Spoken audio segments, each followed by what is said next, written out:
Oh man, had a didn't get ready to restart it. Okay, anyway, this is Gorilla Radio number 155, our state's recap show. Um, we're hopefully recovered from state weekend. I know. Long weekend, man. Yeah, it's a long weekend. That first night, I actually liked the break the first night, and then getting out early, and then didn't realize it was like 1:30 before we got done with the post session talk and Gorilla Radio off the record. Yeah, I got to hang out with Dane, which is always a great time. Some Belmont guys, they got a little taste of the exclusive pre-show. Yes, the free Got some pre-show. good stories. Yes, so yeah, Got it's a some good some weekend. special guests stop in. What and you went to and you even stayed around Indy for an extra long time because you went to the Hall of Fame banquet. Yeah, Sunday went to a Hall of Fame banquet. Had some fried chicken. It's pretty decent. Nice. A And lot of legends in the house. Coach Watkins was inducted. McGinley was inducted. Kyle Ersman was there. Joe Hansen. We could have did a Gorilla Radio right there. There's a lot of Gorilla Radio guys, man. Joe Hansen, Assistant Coach of the Year. Coach Cook was inducted in the Hall of Fame. So, on top of many others, but I mean, it was a cool event. It was cool to go. yeah, that's got the report on Sunday. You know, I've never been to the Hall of Fame banquet. I'm always too tired and just ready to see the family. So That definitely, yeah, definitely. Man, I didn't go out Saturday night. I kind of crashed. We were up late Friday, and then if I would have went out Saturday night, I don't know if I would have made it. Got to hang out with Coach Trevino, talking about winning state championships. Coach Watkins closed the speech with one of his best things was to watch a guy that his first state champ coach his first state champ as a head coach. So pretty special moment for him. yeah, that's pretty cool. And then I mean, obviously, that was a lot of a pretty good class with the Hall of Fame, like you said, of people that got inducted. The Reds, CJ and Chad, both got Yep. inducted at the same time, which is pretty cool. And I have the list over here. I can tell you who all got inducted. I have it over here. then, I just looked at my calendar. I still have my book.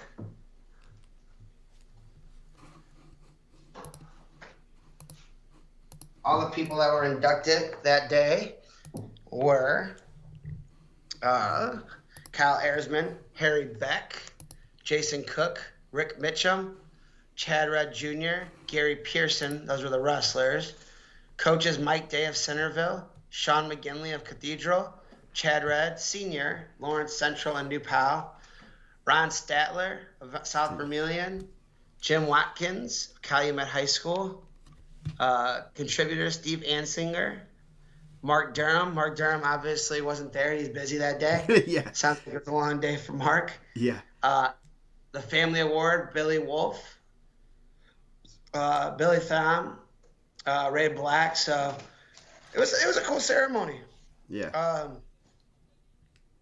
I would say if I go again, I'd probably make sure I don't go out Saturday night and enjoy too late because it's just a lot of speeches and don't want to be disrespectful. Yeah. They didn't have like fog machines or like laser lights or anything when they got Nope. inducted. No, no. None of that. None of that stuff. Just the guy sitting up front, which I guess were like former presidents, Tyson Skinner and Greg Ratliff and Danny Struck were all up there. I mean, there was other like maybe Rex was up there. I don't know if he was at a table or he was up front. I don't remember.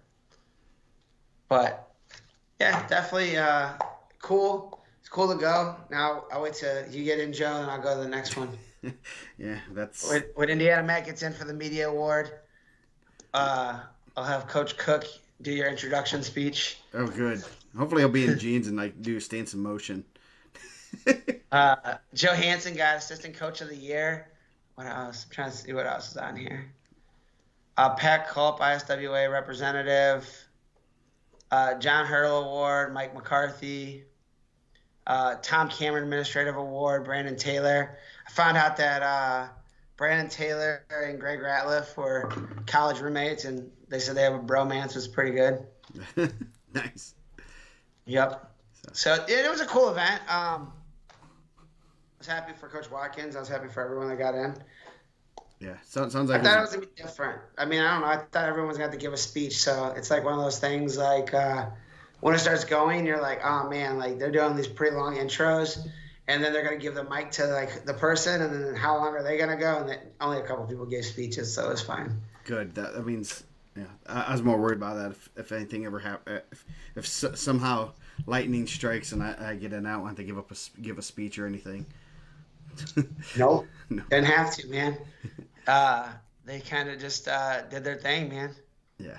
So, some wrestling happened this weekend, Yeah. and craziness from the get go. Actually, it seemed like the first session Friday, not too much crazy happened. Second session, a lot of crazy. Quarterfinals, pretty nothing too crazy. Semifinals, crazy. It was just like every other round was just like, wow, what's going on here? So Yeah. It seemed like it was like a build, right? yeah, Like the first session was good wrestling, and there were some upsets. There were some really good matches. I would say that. Like I don't know if they're upsets. I don't want to say upsets because there was nothing that like blew you away as an upset. There were some really good matches. We knew that Horn and Rio was going to be a good match. yeah, Both of those guys have been on the scene forever. And then you take the break, which was cool. It was like a cool go discuss what happened the first part, kind of talk, go get some food. You see all your friends. It's not so late, so you're like missing out on friends. yeah. I met Zach Francis' mom. We took a picture. She said she loves the show, Nice. which was cool.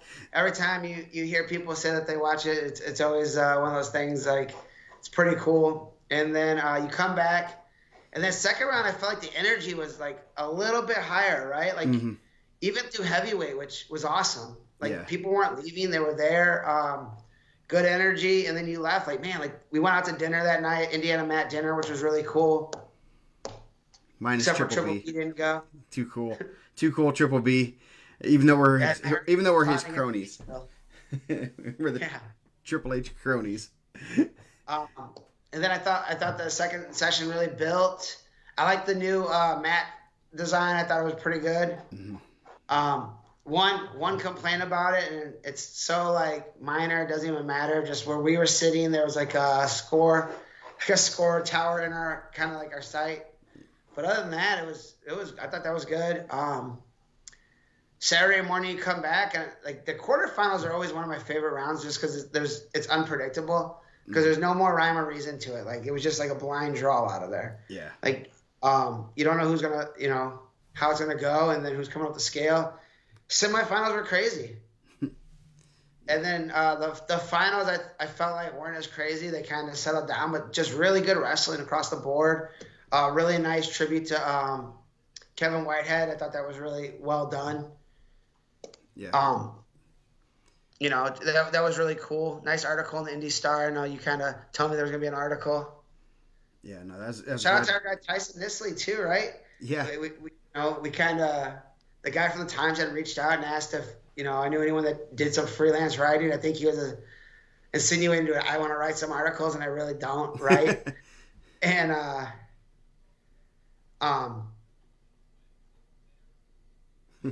Joe Hansen said he did not like coaching like that. But then Tyson wrote a really solid article for the Times. I don't know if he's ever written professionally before, but it was good. I know Joe Hansen said he left Hobart out of there. He's a LaPorte guy. They don't even think about Hobart, I think. Well, maybe you have to pay him. Give him some, swag or something. Yeah.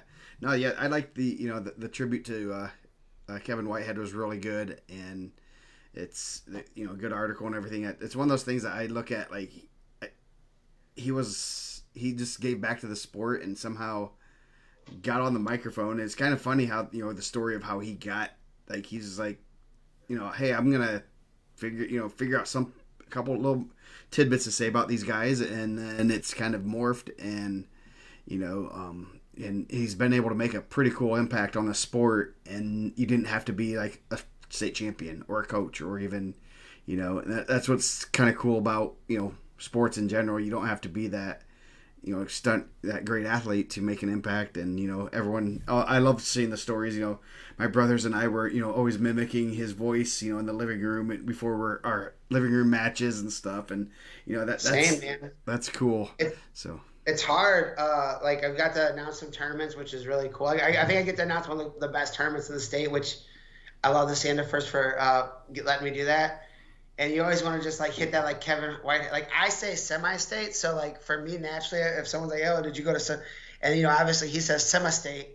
And when you're in there, you almost want to say it, but you're like, "Man, I can't steal that," Yeah. You can't just start singing 7 inning stretch, Yeah. You're not Harry Carey. You can't. Right? Like, Yeah. it'll be different. Yeah. I'm assuming that the guy that does the constellations are doing. He has a super professional voice. Yeah. He is the one that at least that's what I was under the impression of that he's going to do. He has a real good voice too. So, but Let Greg Shaw do it without a microphone. Yeah.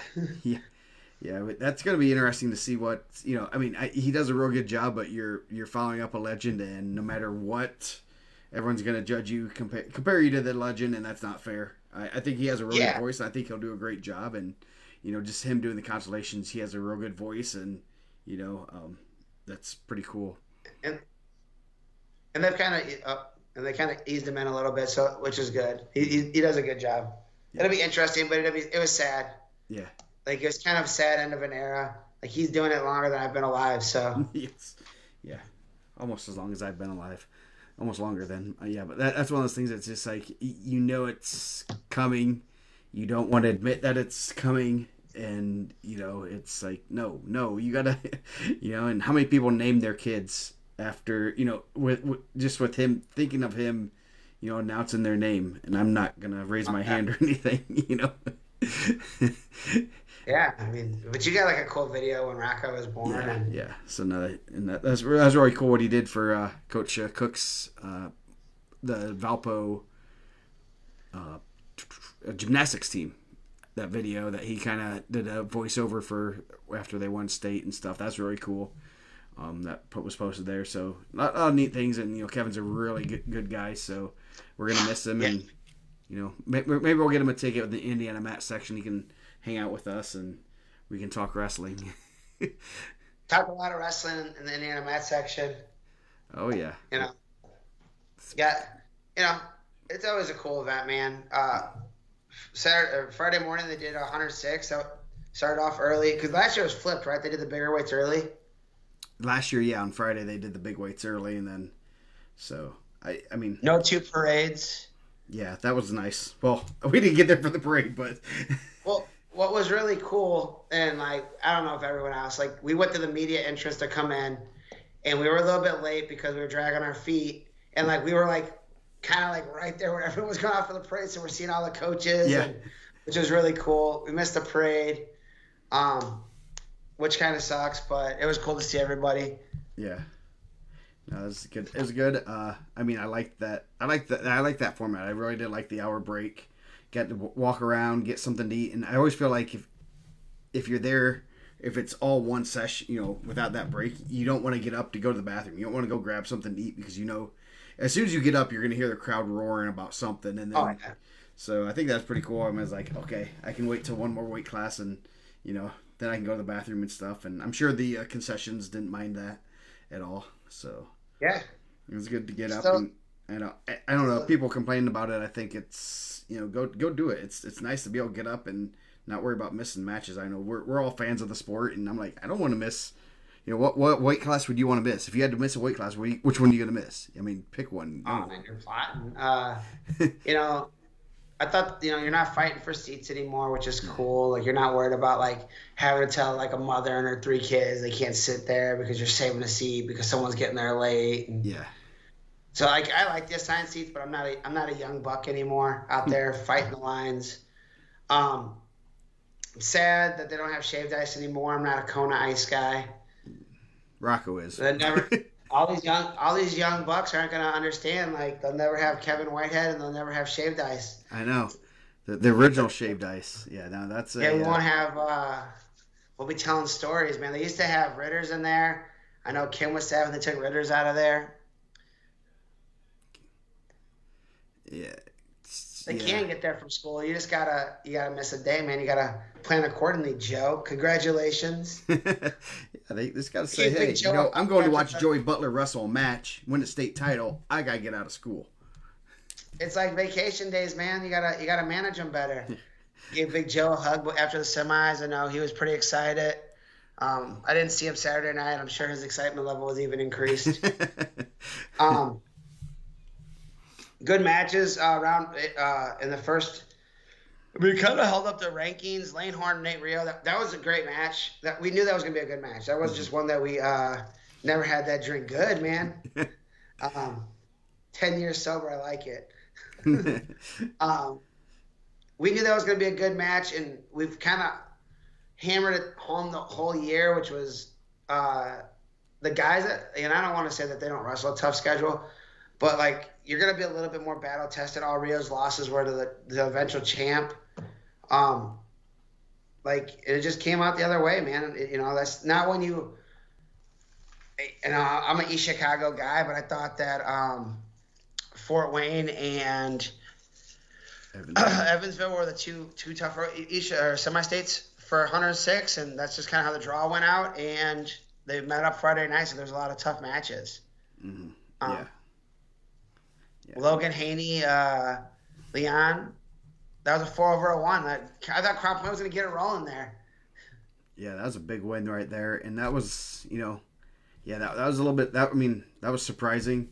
I know it was close the first time, but Perry is always pretty good in those spots, and that was a huge one. That was Yeah. big. I didn't go back and look at it. Logan Haney probably had the most losses of any of the medalists, right? 16 had to be up there. Most likely. But I think sometimes when you're in those tough schedules, man, like you either get a lot better and you figure it out, or you get beat down like mentally. And he peaked at the right time. I thought he did a good job. Yeah. He got better. He got a lot better throughout the year, and I know we were. It was. If you would have said he was going to be a state placer at the end of the year, I'm sure if we were going to bet on it, we probably would have bet a decent amount that maybe wouldn't have even made it to state. That's. No, I told Bill that today.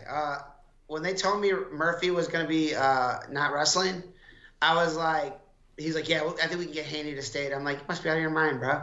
And now dude's out here with a medal. Yeah. I thought the match that when I looked at it was like, this dude got a lot better. Like somewhere he figured it out was that search this match at Mount Carmel. Yeah, that was a huge one. So, going over 106, I guess. Bollinger Dickman semifinals. Matt Baylor was one of what would you say, 2 or 3 unranked guys that placed? 3 unranked guys. Good win Friday night. Yeah, over Caleb Salazar. So, pretty. You had 1 or 2, 3, and 4 in the semifinals, and 2 and 4 in the finals. So, pretty well to chalk. Obviously a 1 and 4 Friday night. Someone's going to go home early. That Leon, Haney, Meyer, Ocampo quarter bracket was probably. Ocampo was what, 5th, I believe. Yeah. So tough loss for Ocampo. Yeah. I guess that was one of the things that I didn't like. Is that you had to go all the way around when you lost, right? Yes. Like I think she was trying to like go out, and my dude Blaze was down on the floor, so I know Blaze is out there keeping security in tight. But I don't know if all those guys ever wrestled. There was a point, and we'll talk about it at 26, where I think a security person like Logan Frazier's over there sitting down. He's all upset, because he just lost probably his worst feeling loss of his career so far, and the lady's like, hey, you can't be here, you gotta go. And I'm thinking this dude's devastated right now, and you're like, hey, you can't, you gotta go. I think Ocampo tried to go off. They're like, no. I know Horn did. They're like, no, you gotta go around. And it was just dang, man, let these guys go, let them live. Might as well pull up the brackets. Yeah, so that's. Those are not the nice IndianaMat brackets, but that's okay. Yeah, I got those I got those right here if we need to. Oh, let's go. I don't have them filled out though. So yeah, pretty. Dickman's pretty darn good. The interesting things is who's with the new weight classes and obviously with the teams that are Brownsburg, Center Grove, and Crown Point, where are these guys going to land? Rio most likely will probably be 106 next year, and he's kind of small. I mean, and then it'll be interesting because I think Avon has a couple guys that are in that smaller range too that are eighth graders. I don't know. I don't want to say those guys are being held back on purpose. So like I don't want to be that guy and get a angry mom email. But like you never know who's gonna go ahead and who's not. But I think they have some really tough smaller guys that are in that mix. Yeah. Yeah, that quarterfinal Jones and Rio 4-2, Meyer and Haney. Cameron Meyer got on a heater, man. Big win Friday night. Pinned Haney. Bollinger looked like the destroyer. I know my dude Rex Brewer was telling me like I got everything wrong and that I didn't know what I was doing and was making me feel bad in the media room, making me doubt what was going on. That he was going to walk through a state title and I started second guessing myself. Hurt my feelings a little bit. Yeah. Dickman majored him, which is pretty impressive. Yeah, it'll be interesting to see because I think Bollinger was a full 6-pounder this year. He was undersized last year, but neither Dickman or Bollinger really looked ginormous at those weights. So it'll be interesting to see where they will land. Again, like I think the buzz is that Boyd's gonna go to Delta, right? Yeah. Jensen Boyd. I mean, he's pretty little. I don't know how if you bump those guys up and I mean, Dickman. I think he got grown man tattoos. Yeah. And Delta? Who's their 13-pounder made 6 a little bit this year too. Yeah. Cade Jackson. Yeah. So Delta's gonna be pretty good, I think. Still. But I think Dickman could be back at 6. But they got some guys that are coming up too. I mean, I don't know if Huddleston makes 6 next year. Just he's little, man. He's gonna have to start really clanging and banging. But if he can, he's really talented. Rio Dickman final, like I'm sure both those guys are contenders guys. They're gonna have to like not, be in the same weight. Those guys wrestle a lot. Yeah, they've wrestled a ton. I would love to. I mean, obviously they wrestle a lot in practice. They've wrestled ISWA events and stuff. If they've had less than 20 matches, like legitimate matches, at local events, ISWA events, things like that, I'd be surprised. So Bollinger major over Meyer. Bollinger was ranked third and finished in third. If Rex was wondering if he's watching. Mason Jones ended up 5th, beat Bud of New Palestine, sudden victory. Haney ended up 7th, pinned Baylor in the 7th 8th place match. And I think, and we'll talk about the team race. Let's talk about the team race at the end. We don't have to talk about the team race right now, but 106 was pretty good. I mean, one unranked guy. Baylor, apologies, man, killed it. I think legitimate, he was 26. There were some guys I didn't have. Not say who I didn't have on the list at all. A guy like the Noblesville kid at like Richardson. Yeah. I did not have him on the watch list. He killed, dude. I was really impressed with him at 52. I'm watching him wrestle. I'm like, how did we miss this guy? But Baylor was legit 26, and I think like looking at his like IPO results like afterwards, because I think he wrestled real tough there. I look back and like he probably should have been in. That was a misstep. Yeah. So 113. Charlie, we had, I guess, Heaston was a 3. I thought we had 2 4s that made, 2 guys that were 4th last week made it to the finals. It's 2 Crown Point or Center Grove guys. Yeah. How about Mooresville Regional representing the 113? Yeah. Talked to my guy Quinn a couple weeks ago before sectionals. And he's like, I think Bickle could probably make 113, but I think our regional is going to be pretty good. And I think Quinn was right. That was a pretty good regional. Yeah, he was right. Yeah, that was. I mean, how long have they been taking top 4 from regional? It's been. Because us old heads used to be top years. 3. It's been about 14 or 15 years. It was 2008 was the last time they took 3, so 2009 on, so 13 years. 14. I don't know if there's ever been 4 guys from the same regional in the state semifinals. It's pretty impressive. No, I'm guessing no, But yeah, that's pretty impressive. Especially you have guys like Gendris, who was a returning runner up, Jalen May, who was a returning fourth place finisher there, and you also have some other pretty good guys. State placer Levi Johns in that quarter in the bracket. So yeah, that was a pretty good, real good, real good day for the Mooresville regional. So yeah. Yeah, pretty impressive. I know we were talking about that as we're sitting there, like, man, these dudes, yeah, battle tested for sure because those guys are all in your like area. Mm-hmm. And then LaRocca, pretty dominant fall tech, and then a 3-1 win over Houston. That was a real good match. It was a lot of fun, good scrambles, and Houston really, impressed me. I was pretty impressed with him. Obviously, he's been battle tested throughout the tournament, and that's beating Jalen May, giving him his first loss. That's pretty impressive. And then obviously beating Haynes. That was a crazy match at the end. Got that late reversal. Yeah, real close to giving up swipes there. Just matter of seconds. LaRocca wrestled real well, man. And I'm sure it's a whole staff. And if you ask anyone on that staff, but man, I bet Braden Littell gets a full workout. Like I think he's in the corner wrestling a full match, like motion and everything. And I'm sure he's still like in good enough shape. He's still young enough to be wrestling some of these younger guys. And LaRocca killed, man. He looked awesome.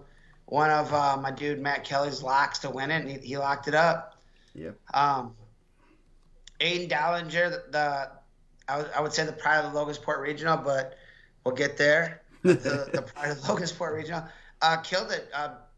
Beat Levi Johns Friday night in a good match. Returning medalist, another 4-over-1 Isaac Ash over RJ Taylor. Not a good start for Perry Meridian. We were kind of sitting by Howie, and obviously he's the blue monster on the page for a reason. And Perry Meridian drops the first two right off the bat. Yeah, 2-1s they dropped. That was crazy. What was I was gonna say? The Gendris Haynes match in the quarters was a real good match. Last second takedown on that one too, right? Yeah, and that was that was a good match, and definitely would have liked to see Gendris in a little bit different position, but that's the way things shake out. And that was one we kind of had circled, as a match that could sway the team race, and it did help Brownsburg at that time, but there had been some other things that happened before that kind of put things in doubt. Yeah, Drew Walden, Seth Albin, a real good match Friday night too. Two guys that'll be back. Really Mooresville, LaRocca, and Houston. Haynes ended up taking third there, getting some maximized points. Gendris came back, wrestled for fifth. Gendris Dallinger, overtime match in that fifth place match. Dallinger with a win over Aubin. He had beat him at the Harvest, and Gendris a rematch of the state semifinals the year before, went over May. So yeah. Congratulations to Charlie LaRocca. And then 120, another fun weight class. New pal Bryce Doster, second placer. I mean, I think they have some pretty good young guys. Neil Mosier over Dominic Brown, and a good one there. Hockaday, he's fun to watch. Yes. When the Fielding over Sessa was kind of one of those matches that we knew, Sessa had beaten him earlier in the year, but we knew, Crown Point kind of, early on, it's like, this could be interesting. They're losing a guy that they thought was going to score some points for him. So that was interesting. Tishner, Isaiah Wilson. Yeah. That was a pretty good match, actually. That Field and Sessa went 0-0, right?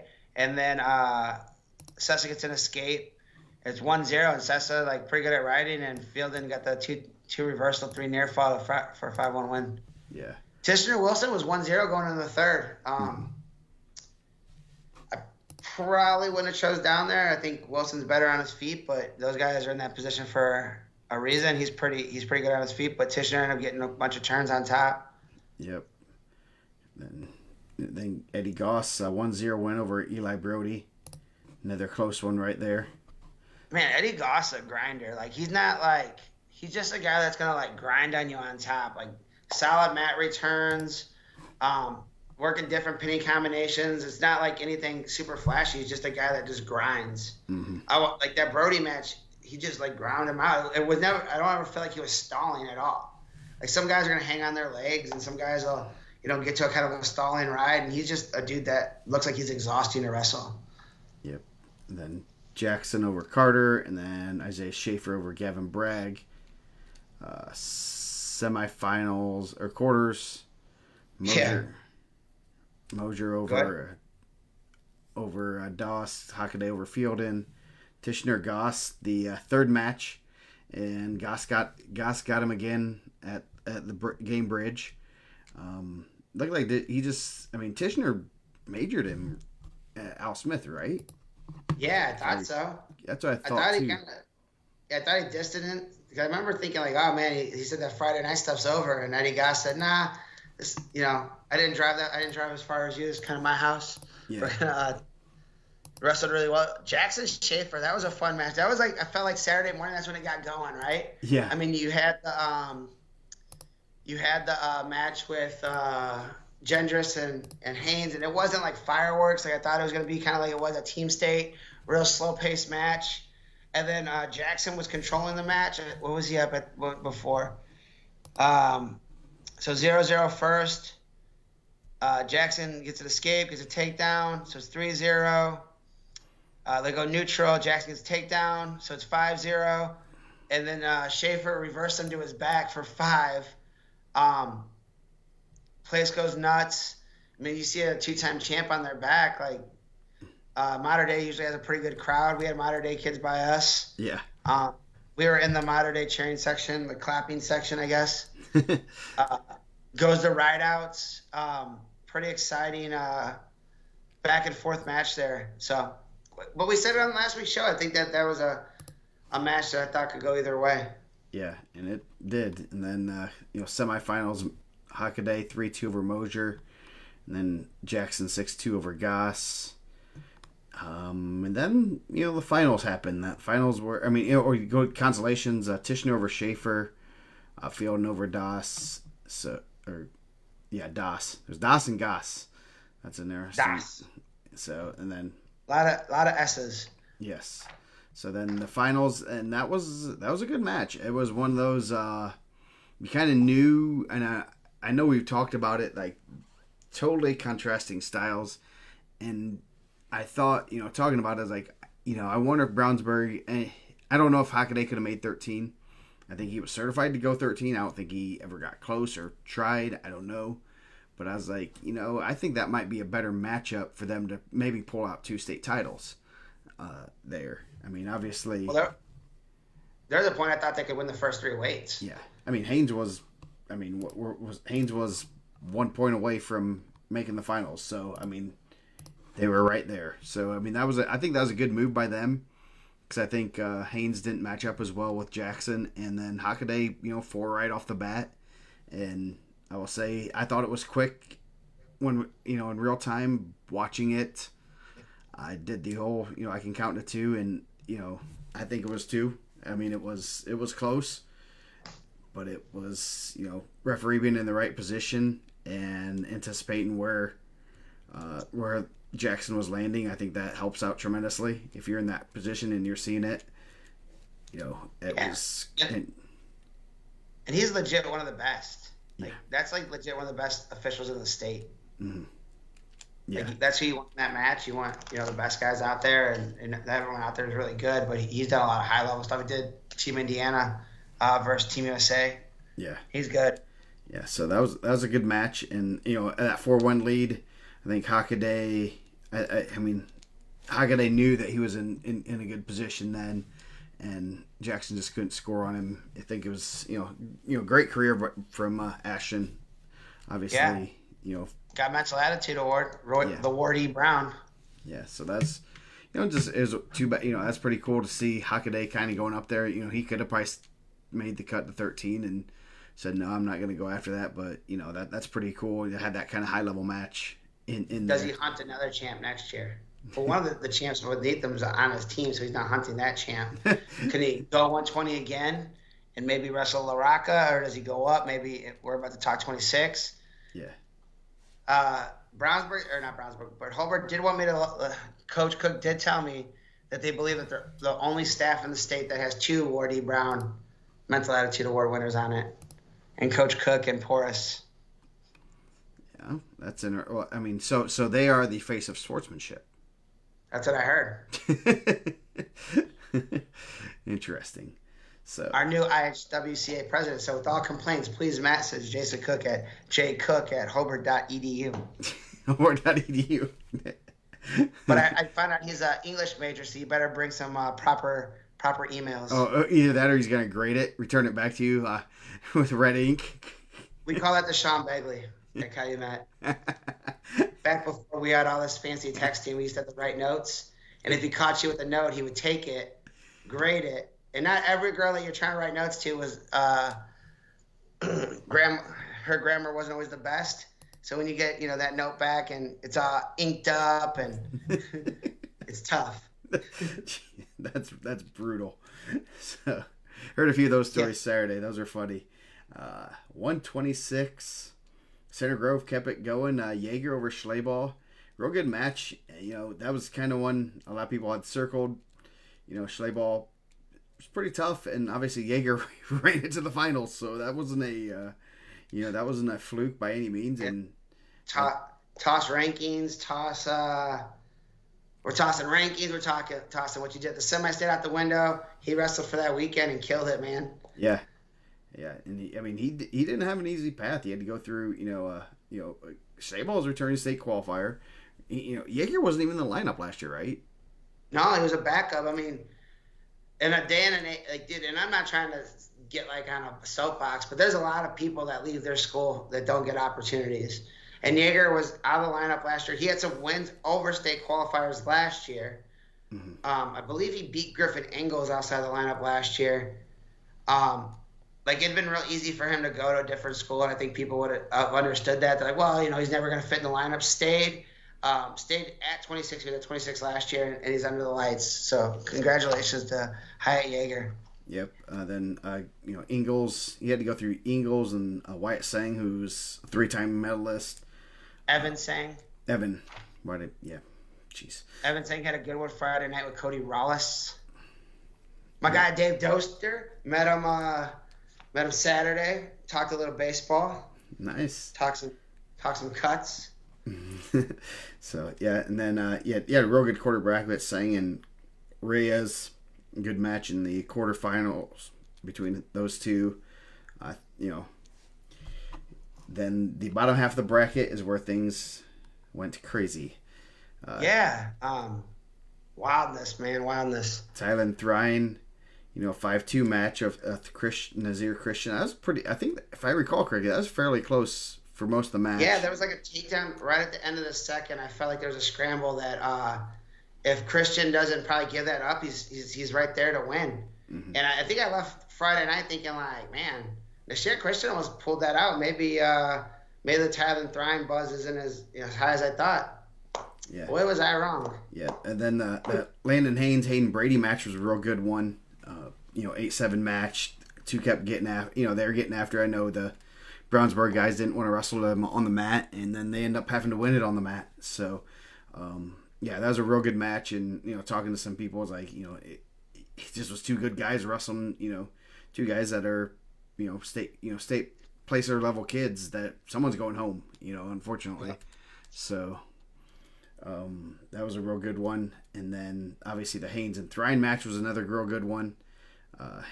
Haynes got that late takedown, then Thrine got out, and then Haynes got got back in on the legs and almost finished. That was crazy. Yeah, real good match. Frazier, the quick fall Friday night, 30 seconds. Did you like the way that they're holding the matches and letting them go at the yes, at one time?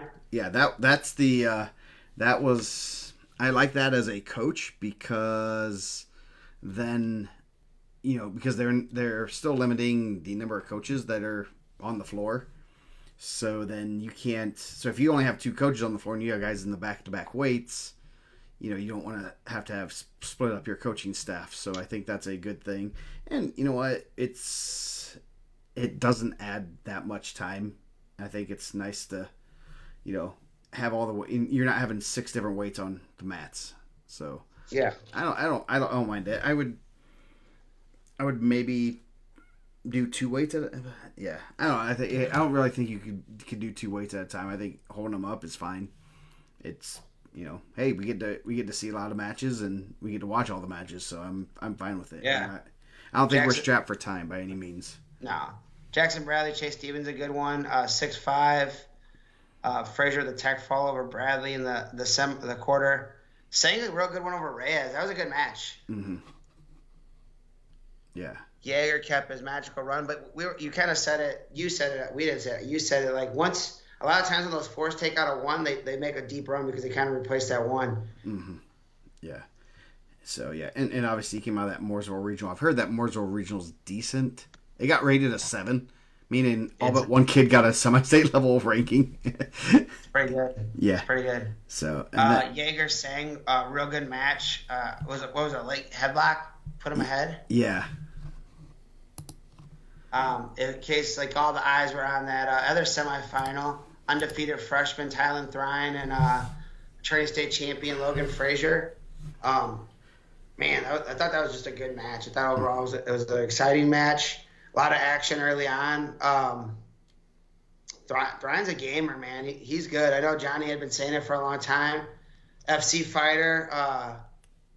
He's right, man. He doesn't care if he's up, if he's down. Even it's 4-3, so it's 3-3. I thought the sequence at the end of the second, I thought that was, I thought that could have been a Warden escape. They didn't get it. I thought there was a locked hands call that was missed. Mm-hmm. Not that it maybe it changes the match. It does, but Frazier goes neutral in the third, and Thrine's firing off shots like he's losing. I had to look back. I went back and clicked out. I was like, am I wrong? Yeah. Is Frazier losing or is Thrine losing? Because Thrine was just going at him, right? Yeah, that was kind of weird. Like, okay, you're losing, dude. You should be kind of shutting it down, but he didn't. And nope. And I don't know if that might have surprised Frazier because Frazier kind of was like, no, maybe that just confused Frazier. Like, hey, I can't, I'm winning, So yeah, that gets was him on a good attack with short time. And they get stale. I think it's the right. The stalemates they're the right call, I guess. But with short time right there, I don't know, man. That's like one of those calls you don't want as an official. Like, do you make the stalemate call with what was left 7 seconds? Yeah. Thrine ends up taking the one, knocks down a champ, remains undefeated, 43, 40. What was he ended up on that one? 41-0 at that point. And that's when I felt like the whole place was going nuts. Mm-hmm. I kind of felt bad for the other semifinal, which was really good. And I'm sure Center Grove and Evansville Mater Dei were watching it, but I felt like when that one ended, that place was going crazy. Yeah. Yeah, that added a lot of buzz there, and you don't see a freshman take out a state champ like that. No, the last one we saw, that guy ended up having a pretty good career. Yeah. Yes. Yeah. So then obviously Thrine wins in the finals. Pretty competitive match there. Jaeger almost pulled the 4-1 flip flop to the title there. So and then Thrine had a nice little backflip and did the I don't. Is it the stanky leg? I'm not up on dance moves anymore for some odd reason. I don't think I ever was, but Frazier over Sang in the third and fourth place match. Reyes over Ingalls, Haynes over Bradley, Reyes over Haynes, and then Ingalls over Bradley.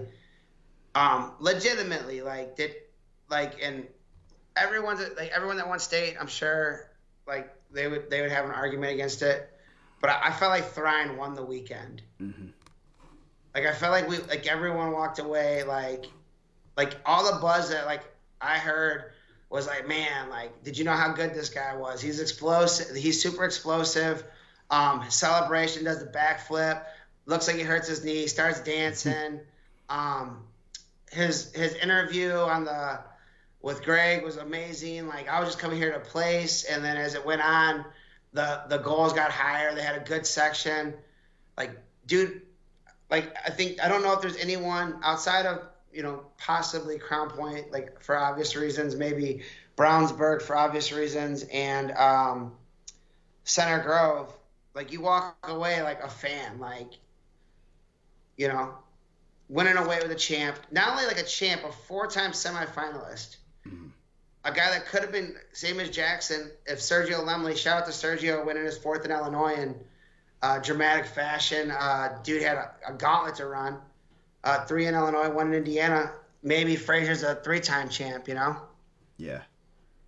Oh man, the Hunter. Both guys went after state champs. That'd be 2 region killers right there, man. Hockaday Thrine 2024. Sign me up. Yeah. Both guys like to put up points. Yeah, I would sign me up for that match because that one's going to be exciting. Both are fun to watch, and that would be very entertaining finals.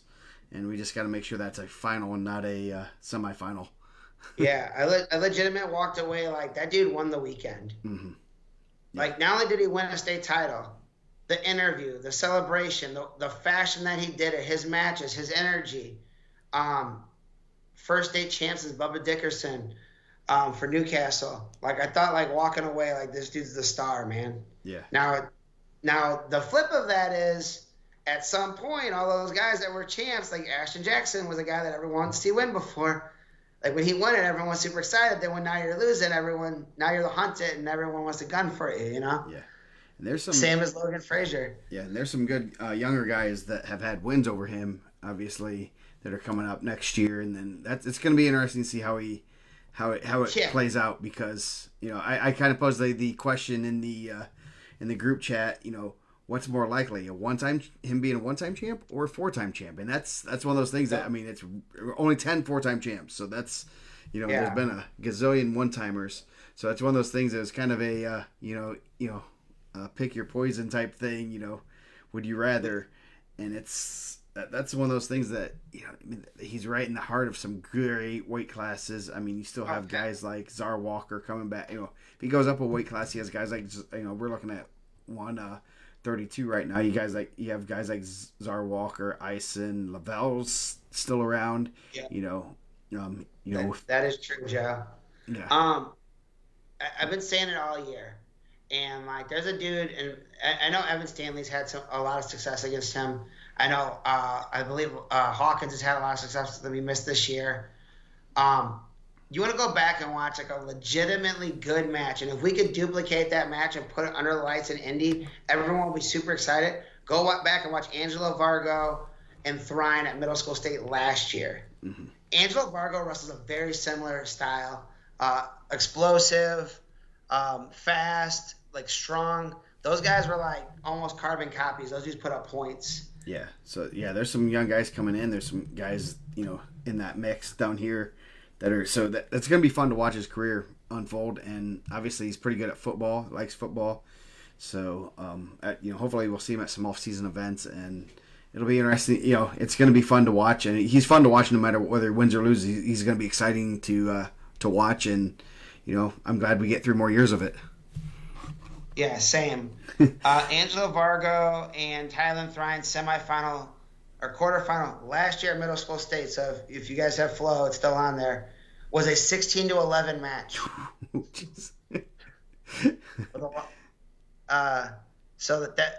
But right now, like I said, like walking out of Gainbridge Fieldhouse, like that dude was the guy I got the most questions about. And I think like more than anything, like a star was born there, and I think he wrestles a style that's really exciting. Yeah. Like I said, man, like I had to go back and look. Was he? I was like, man, is he losing? I thought it was 4-3 Thrine, like the way he was just firing off shots.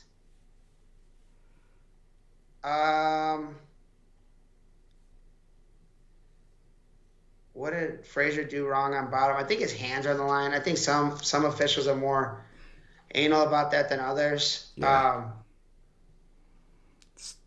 Stalling I think, call, just crowd booing him. Yeah, I thought that was weird. I thought he got poked in the eye and they were booing. Like, that happens. I don't think he was doing it on purpose. Yeah. I think that whole third period, he didn't fire off the attacks like he usually does, and that's I don't want to say he was gassing, but it wasn't a gassing as you would say as he's not in shape. It's more of the adrenaline, the pressure, all that stuff. We see it all the time. We see it in the tick around. We see it, guys that we know are in shape that are just, things just, you use a lot of energy and you crash. So it was really weird to see, he stood him up and then didn't take very many shots. And Logan takes a ton of shots. I mean, he's high pace, high energy guy. I went back and watched it because I wanted to watch that sequence, which I thought was an escape and the locked hands. The locked hands are hard to tell on video. But I thought I didn't like the stalemate with short time. I think that, like, at that point, like, if you didn't call it 5 seconds before, like, why call it at that point? I don't know. I'm not an official, though. I don't have to make that call, thank God. But I thought, like, every time he shot, like, he attacked, he was getting to the legs. Mm-hmm. It just looked like he was trying to time it out to get, like, a last-second takedown, and just didn't work out like that, Yeah. It's tough to wrestle. Like, Joe's 100% right. It's probably the first time we've ever said this on the show. Not Joe, Joe Butler. Joe Butler's 100% right. The first time in the history of the show. It is hard to, like, set up a shot on a guy that's just firing him off. Yeah. That could definitely, I mean, obviously we can look at it and, without talking to Logan or coaches and stuff. And yeah, if you're firing off shots and you're like, I got to start working to my setups, getting to my, control ties and things like that, and then move into my shots. That definitely will throw you off. And obviously, Thrine's hard to score on. He's funky. He does crazy things. He'll jump over you. And he's strong, and he's, it's one of those, things that is going to be hard to beat, coming on. You're really going to have to, coming into, looking at, down the road, he's going to have to be very, he's going to have to keep you honest for 6 minutes. I mean, that's the biggest thing. If you can't match his athleticism and his strength and his speed, you're going to have to be honest for 6 minutes. Staying in a good position, not letting him get to his strengths and, tie him up, do things. You're going to have a good game plan and keep it for 6 minutes, which is not going to be easy. It's exciting to get to see him for the next 3 years, though. Yes. He's exciting. Yeah, There's a lot of excitement in his game. Yes, there is. So, 132. We'll go down. Good to see Justice Thornton wrestling after being taken out on last weekend. Had a good match Friday night. Yeah, David. The next one, Maldonado Morton, was another good one. Morton, not a good night for Perry Meridian. Morton's a 3-time qualifier. He's tough, and that's a tough draw for him. Butler and Hagwood. Brody had a surgery on his face. No, I think it was the other one. Actually, this is the other. It's this one. Nah. So. I thought it was this one, right? This is the one that had surgery on his finger. Was it? I thought it was the one that wrestled. Oh crap! Was it? I thought. Let's see. Maybe it was. Yeah, Joe had it. Yeah. Okay. Brody had surgery. Okay. Yeah. So he had surgery on his finger Monday, and I was he gets a tough draw, man. Yeah, Joey obviously ran into the finals. Yeah. So not the draw you want Friday night. Even with 10 good fingers. Yeah. Then a real good one Friday night. Another Josh Johnson, Griffin Van Titchell rematch from Team State where Van Titchell won, and Johnson ended up doing a bookends, get 2 state medals his freshman and senior year. I think it was at Al Smith. I don't think they wrestled at Team State. Oh, okay, yes, you're right. Cameron told us that Josh Johnson went to one of the schools in Indy that was notorious for throwing. So, when they went upper body with them, that's kind of his game. And, that was a good win for Cathedral. Mm-hmm. When I was filling out my Pick'ems bracket, which I didn't win, I did not win the Pick'ems. I had to look at it and be like, man, let's play the analytics. I know that now Hall of Famer McGinley wins a lot on Friday night. Where do I find, which ones do I pick where he's going to get these dubs? Because I know his Friday night record's really good, and Crown Points is pretty good too, and obviously they had more wrestlers there. I didn't pick that one, but, huge win for Johnson to bookend.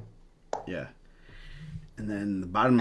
I think Joey's a good kid. I don't know Joey. We don't talk a lot, but I think he seems like he's a pretty good kid. I'm glad he didn't attack that hand too. Yeah, yeah.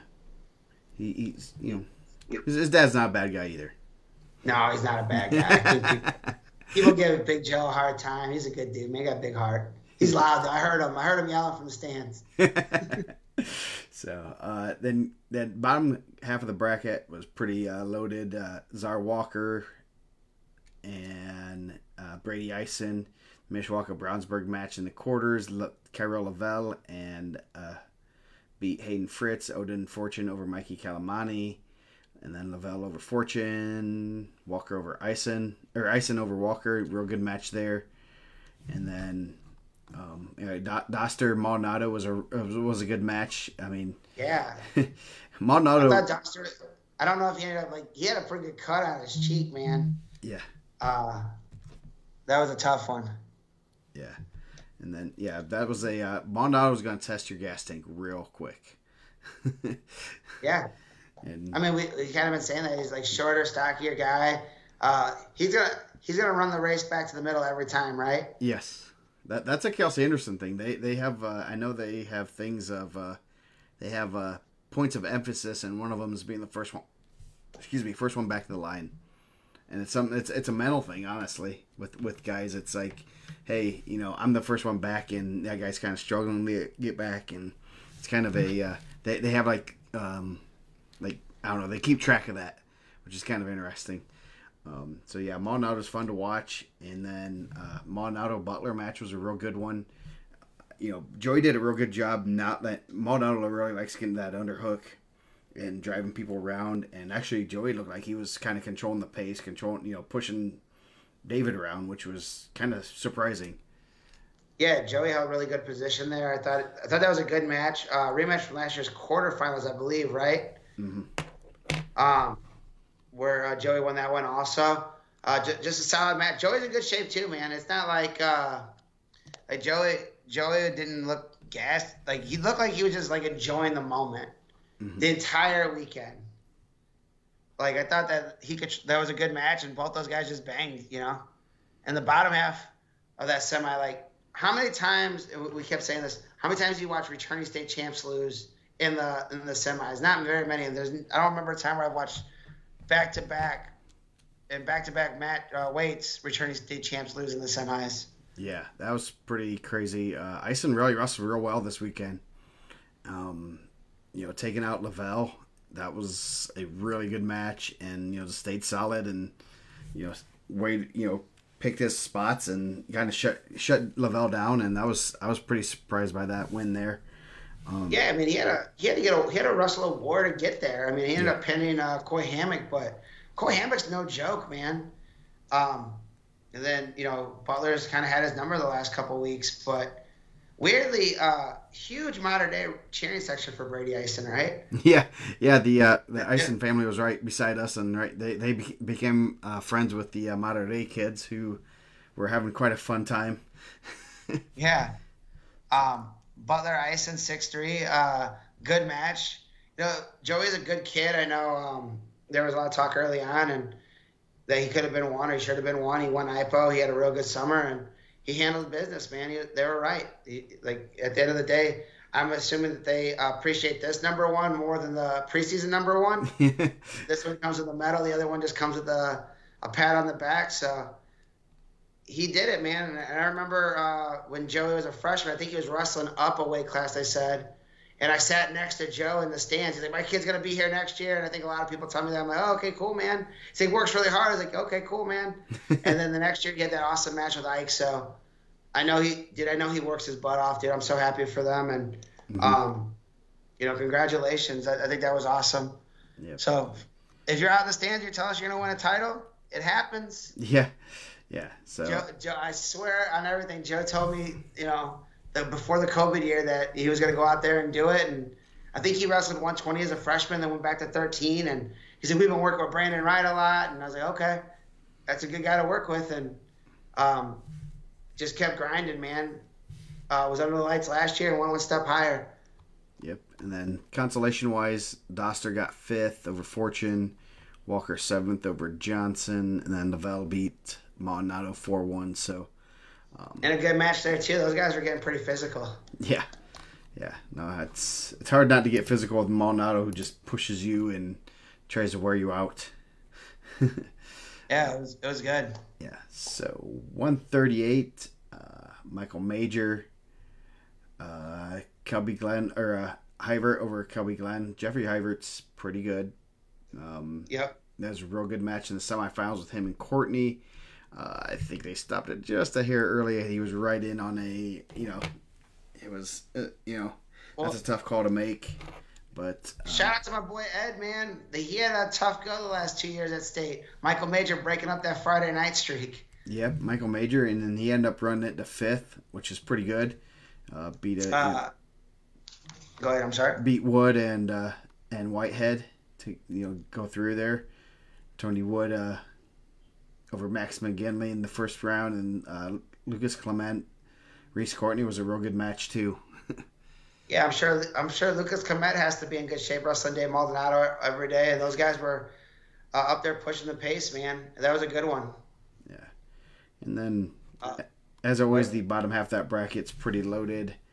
Cole Salome over Branson Weaver. Salome runs it to the finals and the championship. Pretty dominant weekend for him. He looked real good. Purdue's getting a good one. Then Gavin Whitehead over Cooper Baldwin. Cheney Chef. And then Christian Arbery over Logan Ullman. That was a real good match, too. Kind of came down our to second the end. unranked wrestler, Christian Arbery. So another guy that was on the watch list. Congratulations to him. Yep.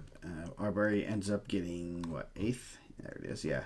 So then the Salome Chef match. Two guys have been under the lights. Real good match. Salome just looked just solid, all weekend. No real threats from anybody. So I thought he'd been wrestling really well. Even the Hyvert match when he lost, I thought like he was pushing the pace. Like it was like how he said with Ryan, like he was still firing off shots, and then Jeffrey was able to take him down with short time. I thought he'd been wrestling really well, and Chef's really good, man. They're getting IU's getting a good one there too. Mm-hmm. I'm sure those guys will see each other more. Chef could go down as one of the best to ever win it with 2/3, 2 bookend thirds, and 2 runners up. Yeah. So he looked good. Then Salome really good career. I'm sure today they don't feel like it's the same thing with Frazier. I'm sure like yesterday and today they're probably not feeling like this great career, but those are outstanding, unbelievable careers. Like if you're in the semifinals 4 times in a single class tournament and crazy good ways. I know there was a couple years he was in the same way as Zeke, obviously Sergio. Like those guys, those are outstanding, man. Those are tough. Those are good careers to look back on. Yeah, definitely. I mean, who he lost to? I think he lost to the champ every year, didn't he? I believe so. So I mean, yeah, you take 4 losses at state, but they're always to the champ. That's pretty impressive. So yeah. Hyvert, Courtney, sudden victory. I'm not in that. I'm glad I don't have to make those calls. There's a reason I'm not an official. I like my position in Indiana wrestling. Those are tough spots. That's the same sequence that he got Salome at the regional. Like kind of like went to that knee pass, came out the backside on it, and I think that's kind of why they were upset with the stoppage. But good for Reese Courtney, man, because there's a lot of guys. The sport's such a grind on you mentally. Like after Team State, it had been easy for him to like shut it down or like start doubting his skills. And I remember talking to his dad. I'm like, dude, if you're in the top 5 to 7 guys, you have a shot at winning it. It's not being number 1's great, but if you're in the top 5 to 7, like there's a good shot that you're going to be in the mix to win it, especially in deep weights. And he runs it to the finals, man. Like he took 3 losses that day. He lost to Wesley Harper as a state qualifier. Vanover, who I think he beat in the ticket round. Yeah. And he lost to Parker Reynolds, who was a ticket rounder. Yeah, who he beat at regional. He avenged a couple of those. I'm sure not the day he won it, but rebounded. And Center Grove had probably as good a term as they could have asked for, right? Yeah. About this time, you were really worrying about your taco bet, weren't you? Oh yeah, oh yeah. At 38, I'm like, man, they might not lose. I don't know if we bet tacos. I'm owed one dinner, some tacos. There's a, I'm racking up the meals here. The meal Um, train, the Mike meal train. yeah. Uh, Salami over Courtney. I mean, he looked great, man. He really did. He shouted out his one loss that helped him refocus. Guy that had been training partners for a long time. Uh, I thought he looked really good. And I think at one point, their middle school state, their eighth grade year, I believe it was Sergio Lemley, Cole Solomey, Sammy Goyne, and there was a couple other guys in there. Maybe Delaney Roman might have in that mix too. But it was a real tough weight. Those top three guys, though, pretty outstanding. Yep. 145. Another, Cresia, Center Grove, wrestling real well. Cresia, Jackson Todd, Cameron Smith, or Wesley Smith, and then beat Anthony Ball in the semifinals. Real good, just dominated Ball, which was really kind of surprising. Obviously, Ball probably still a little bit, getting his feet under him from his injury. Dylan Graham over Mason. Yeah, Dylan Graham over Mason. Like 2 minutes and 34 seconds last year in the quarterfinals. Yeah, it's not bad. That's an old reversal. Yeah. Dylan Graham, Mason Day, Friday night. That was a 3-1 match. That was a real close match. And that was one that, Brownsburg, we had circled. Obviously, both Brownsburg and Cathedral do really well on Friday nights. And that could have been, place where Brownsburg to make some points up. Ball won, then beat Graham 9-3. Kind of, blew that one out. The bottom half of the bracket, Torres, he looked pretty good this weekend, too. Yeah, really, really good. Yeah. Good kid too, man. He dominated. Yeah, he beat Toish and then Robards over Ike O'Neill, and then Tech Fall in the semifinals over Brevin Thrine. So then and Cal got a state placer, Braxton Miller. Then Torres Cresia in the finals, and Torres put it on, and that was pretty impressive. His closest match was Robards in the quarterfinals, and then majoring someone in the finals is pretty impressive at this level. Yeah, complete the 50-0 or 52-0. Senior season, not a bad way to go out. Again, I think IU's getting a good one there too. Mm-hmm. Yeah, that'll be interesting to see how because IU and Purdue had quite a few of their commits there. Ball over Thrine for third, Miller over Graham for fifth, and then Robards over Smith for seventh.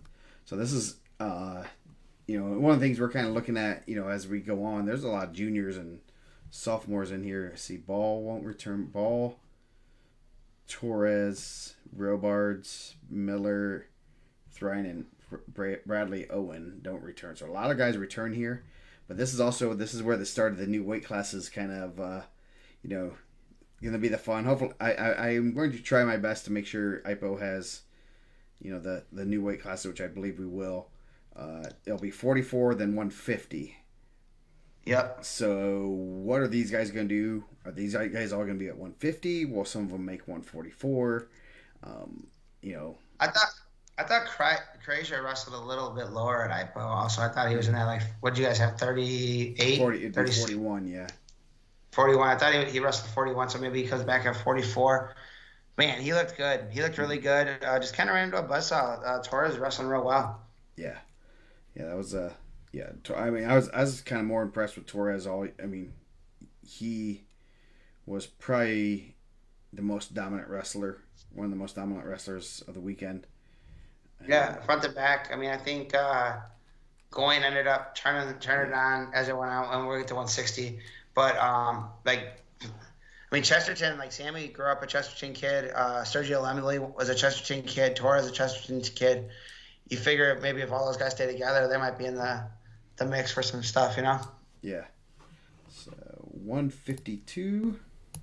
This is where Mike got his tacos. Taco. Let's Yes. go. Yeah. Paging Brabender. Matthew Francis. Yes. Yes. I haven't seen him commenting. Why isn't he commenting? Because at the end, man. So, Brabender over Jason Rooney. Then the Jackson Todd Stylist Stitz match was crazy. That was a good match. Yeah, that was it was the only one going on, and because I think everything else was early termination, I and think his family was sitting in front of us. They're probably like, why are these guys cheering so hard for Jackson Todd? And I'm just thinking, man, I'm trying to get these tacos. yes, yeah, that was. I mean, it was 9-2, and then he ended up getting a broomstick for 5, and then end up sending it to overtime, and he tried to lat drop, and Stitz almost scored, and then it's just a crazy match, and it was pretty fun to watch from the stands. Yeah, I think I was yelling at him when he tried that lat drop. I'm like, what are we doing? Be smart. We got tacos on this. Yes. No, I didn't. I was just like, ooh. I tried to not say anything. Yeah. Like they had a baby with them. I went to be quiet. The baby was sleeping. Yeah. Then going down, Bryce Lowry, another one that's pretty dominant this weekend over Denton. And then Tice DuPont over Gavin Davies. That was a good match. Senior versus sophomore. Davis had a real good season. DuPont, that Tell City's tough. Tell City's real tough. Real good. Their coach was awarded the Coach of the Year at the Coaches Association. Yeah. And then Hunter May from Mater Dei. Don't even want to try to. I should not try to impersonate that, but I had pretty tough. He's got 3 state medals now. He wrestled really well all weekend too. And I'm sure we'll talk about the finals, but just really really good. And I thought getting to the finals, I thought he adjusted to the last match with Lowry too. Yeah, Hunter Miller, Wawa C ends up coming in 6th. Had a good year. Wassey brought quite a few guys with a lot of losses. Mitchell Betts from Western over Eccles, and then beat Pellat from Maryville. That Carter Richardson Pellat match was real good. And I know you said, he comes in with 14 losses. It's hard to justify putting him in the rankings, even though 10 of them, he had losses to 3 different people. He's pretty good at the cradle, man. I thought he was gonna lock. I think he locked that cradle up a couple times. Oh man, he's pretty good. Yeah, he's gonna be one to watch. I think that's one of those types of kids that they get the taste of state, and then all of a sudden that that flips that switch. Hey, I'm good enough to be here. Now I want to be good enough to get a medal. So that's one to watch for the next year. I think. I don't think you're gonna miss him this year. No, absolutely not. Yeah. No sleep on it. We're going to have to make sure Coach Weimer gives us the heads up on these guys and said, hey, I got this guy. He's going to do well. So, yeah, he's good, man. I was really impressed with Carter Richardson. So, running it through, Bats over Brabender. Did they wrestle the Al Smith? I want to say Brabender won. Over Bats? I don't think so. Okay. Let's see. Oh, he was 2nd. Or no, 5th. Let's see. What was it? Stitz. He lost to Stitz. And they never wrestled. Betts lost to Ryan Hart in the championship. In the finals. Okay, yeah. So, I don't think he lost to anybody. So he didn't lose to Brabender there. Brabender, I think, lost to Gavin Davis there.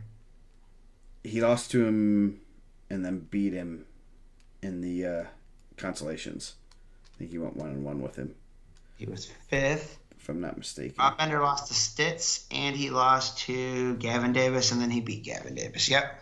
Okay.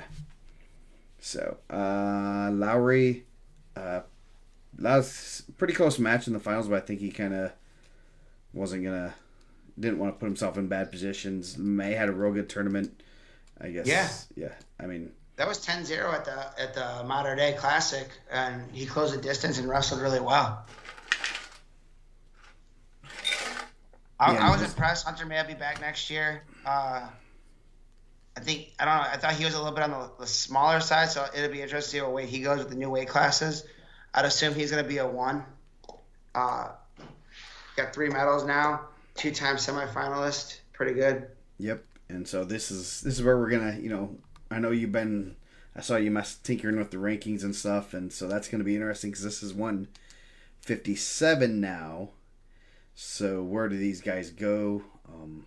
Broadbender got real big, so but he's not like a huge 52. He's big, but Yeah. he's going to be kind of in that mix of, okay, do I get a little bit bigger? Do I put on 10 pounds, or do I kind of stay where I'm at? Betts is wrestled 52 the last 2 years. I know he's a little bit on the young side, so he might be. I could see him going up. I Yeah. don't know where. I mean, he's been about the same area last 3 years, so you're talking. I didn't even take that into consideration until this weekend. Like some of these guys are probably like right on the brink of that like end of their growing. Even some of the younger guys that were held back. Yeah, Like there might not be another 2 or 3 weight classes in them. yeah, yeah. And that's one thing. I mean, if you look at the ISWA stuff, you see kind of what age they are, and you can kind of tell, you know, if they're already 16 going on 17, they're a little bit less likely to grow. But you never know. I mean, it just depends on kids grow all the time. So 160. Sammy Goen is good at wrestling and was not getting paid by the hour. Friday night I was really impressed with Brant Beck too. I think a lot of people were saying, "Man, Sammy looked really bad," and I was on the flip of that. I thought Brant Beck wrestled him really tough. Mm-hmm. Like I think that there's times where I feel like guys lose matches, and there's times where guys win matches. If that makes sense. And there's times when guys lose, and they kind of show better than what they did. Even though it was a major, I thought Brant Beck looked really strong against Sammy Goen, and I thought he put Sammy in some spots where he went at him, man. And not a lot of guys went at Sammy this year. I thought he wrestled him really well on Friday night, where to the point where people are like, "Is he sick?" I'm like, "No, I just think Brant Beck wrestled a really tough match there." Yeah. Mara over Wagner for the third time. Logan Farnell over Cameron Crisp. Nathan Powell with the mullet over Michael Hutchison. 4-2. And then Farnell over Powell. Going beats Merritt again. And then going, tech fall in the semifinals, which is pretty darn impressive.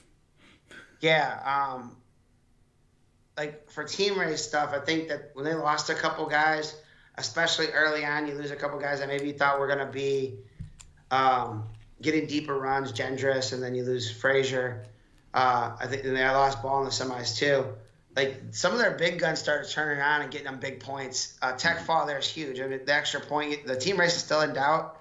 You have no clue where it's going to go, and they closed real strong. I mean, Tech fall there, Sammy wrestled really well. Yeah, he was real dominant. And that's what, it's interesting, the team races, it's not like a dual meet where after each match there's points scored. There might be 2 or 3 weights where no one gets any points, or one team jumps up, they get 2 big wins, and Crown Point maybe didn't have somebody, and then all of a sudden they get 2 wins, and it goes in spurts. It's kind of crazy how the team scoring works. And we're sitting here, we're like, okay, how many points is that? I go, I think it's like you get like 6 points to win in the semifinals. You get 2 advancement. You get, okay, so that's going to be this many points and that kind of stuff. So it's interesting to watch and try to figure going on.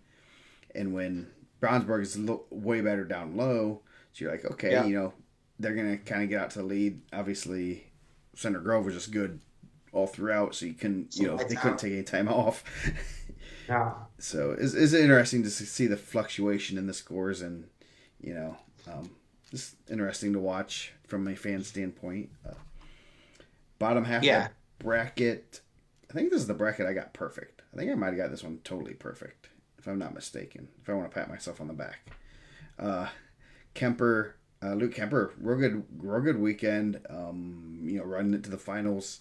Obviously, he ran into a buzzsaw over Huckabee, returning qualifier. Steinbeck, he got his first medal. Good for him. Glad to see that. I know we were talking to his dad, and he was. I think there might have been pretty stiff breeze after that first match throughout the arena. That was the sigh of relief from his dad. Yeah, I know they were feeling good. He's had some tough luck there. Yeah, so it was good to see him close out with a medal. Kemper obviously beat him in the quarters, and then Brent and Russell, Jr. had a real good season for Warren Central. He's pretty exciting to watch too. Brenton Russell likes to put up points also. Yeah, yeah. And then Connor Watts. Unfortunately, Coach Maggart went 1 for 2. Not going to be the league leader blah, blah, in the Friday night anymore because he went 50% this week. So Connor Watts was wrestling really well to close out the season too.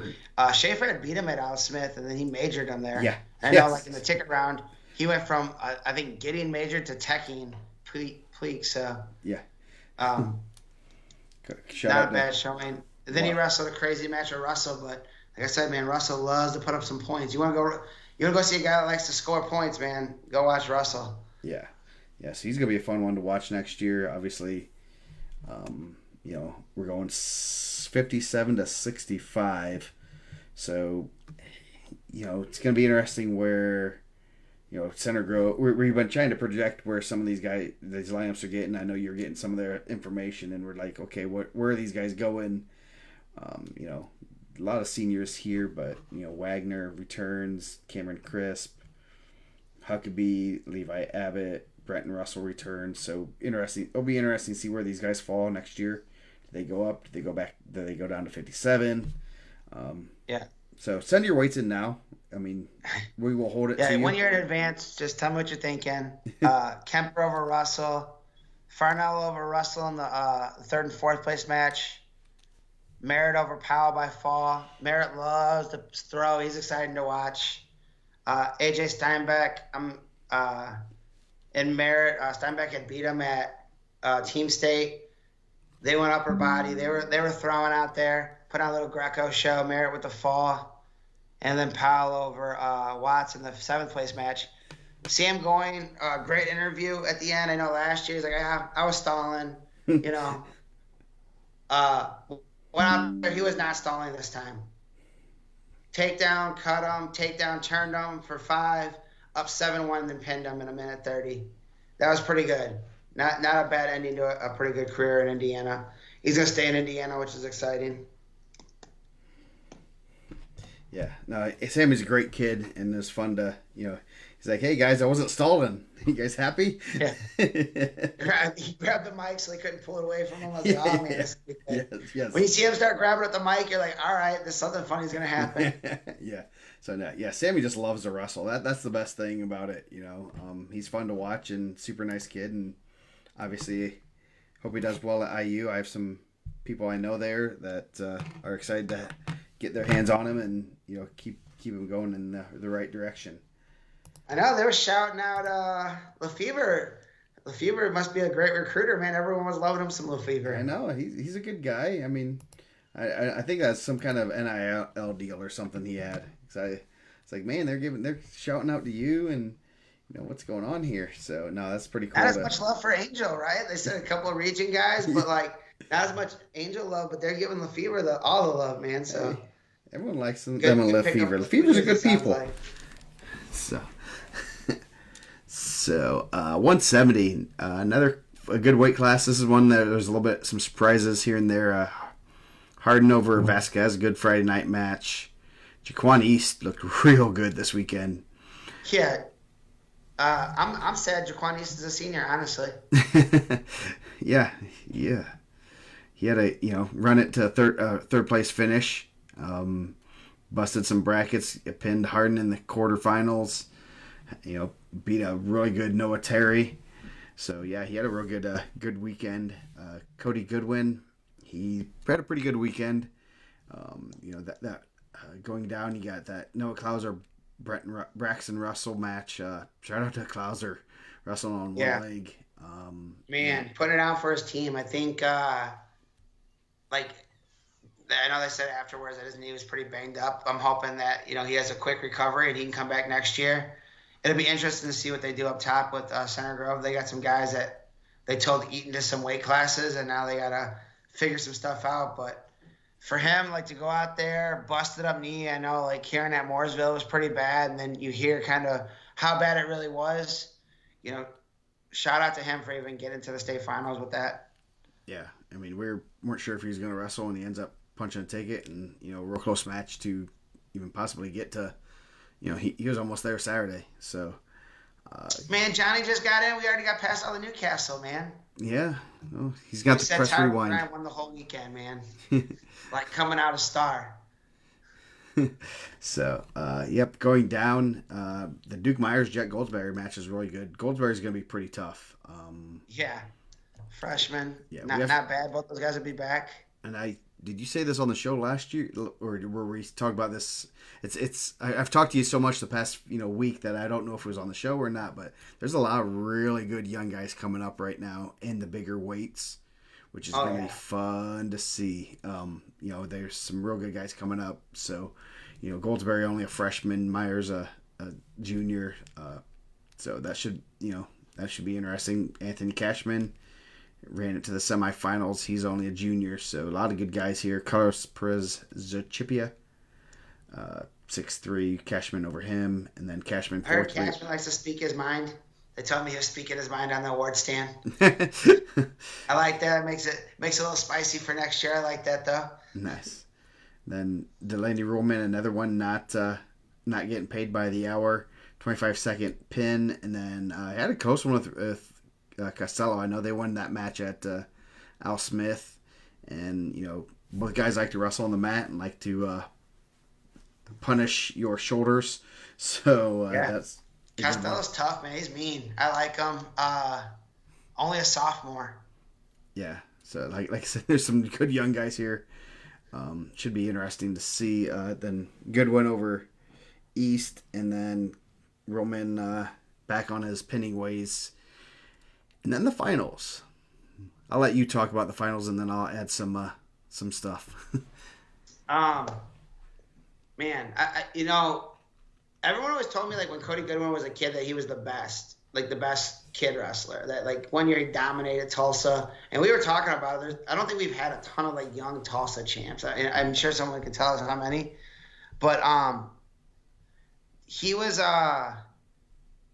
like he was like the best. I remember McGill told me like I got the absolute best like kid wrestler, and I thought he was talking about Jesse at the time. He's like Cody Goodwin, and then sometimes he gets outside of himself, and he wrestles a pretty aggressive style. They said they like to said he liked to wrestle an Iowa style. That was the best I'd seen him wrestle probably in his career. Mm-hmm. I think if he wrestled every match the same way he wrestled Delaney Rollman, composed, good position, he might have a couple titles. I mean, Delaney Rollman has to be so happy. I mean, he's graduating, but man, he has to hate Crown Point, right? Yeah. He lost to Jesse, he lost to Sammy, and then he lost to Goodwin. Jeez. I know Bill and those guys would always say, like, Goodwin's the guy that'll have your back no matter what. Like, he's going to go out there and put on for the team. You said about it at Iron Man, like, when those dudes were, like, trash-talking Bill, Cody's the first one up, right? Yeah. I know he's strong. I know he's dangerous on top. He just wrestled a really smart match. Mm-hmm. And I thought they both wrestled really well. And Cody got the reversal, and he rode him tough. Yeah. Just a hard ride, man. Like I didn't feel like he was stalling. He wasn't dropping down to a leg. He wasn't like just like trying to like grind him out. And I thought that was just a really good match. I was really impressed the way he wrestled that one. Yeah, me too. How he wrestled the entire weekend. Yeah, he was keeping Roman flat, which was like, holy cow! I had to double check to make sure Bill wasn't on his shoulders helping to keep him down, because that was pretty impressive. I think they said it looked like he sweats a lot. I don't know how much those guys were cutting up top. I know they walk around with a gallon of water. I don't think I ever drank a gallon of water when I was cutting weight. I think Goodwin, I don't think he's cutting much. I don't think Cruz was cutting much. And I don't know how much Sammy was actually sucking down. So those guys, they definitely hydrate. They're on that like Leighton Jones. Yeah, so that was a Goodwin wrestled, like you said, good match. Wrestled in where he was good, and they when he doesn't do crazy stuff, he's really, really tough. And like you said, he wow, he was a Tulsa champ, and so I want to go look and check out how many Tulsa champs have we had in Indiana, and how have they done. And usually I want to take that like a 10 or 12 year U and higher, not the 6U or 4U whatever they have. But you don't accidentally win Tulsa. You have to be pretty darn good to win Tulsa. So, Yeah, obviously, Johansson said he weighed 169 at East Chicago. that's unsurprising. I'd be willing to bet he had dinner that night too. So yeah, so that's he wrestled. They had the game plan. I mean, I don't think it was really much of a game plan other than wrestle straightforward, don't do anything crazy, Cody. And if there's one match you don't want to do anything crazy, that's against Roman because he'll punish you real quick. Yeah. So and he wrestled a great match, and I was really surprised that just the way he rode him, just the way Roman kind of got dominated on the mat, where he's usually the better guy. Yeah, I think they're saying that Cody's not going to wrestle in college. I think he's going in the trades. I believe that's what they said on my positive, but not a bad way to go out. I think that one locked it in for him. There's always that air that like Cody has like an air of like unpredictability, right? Yeah.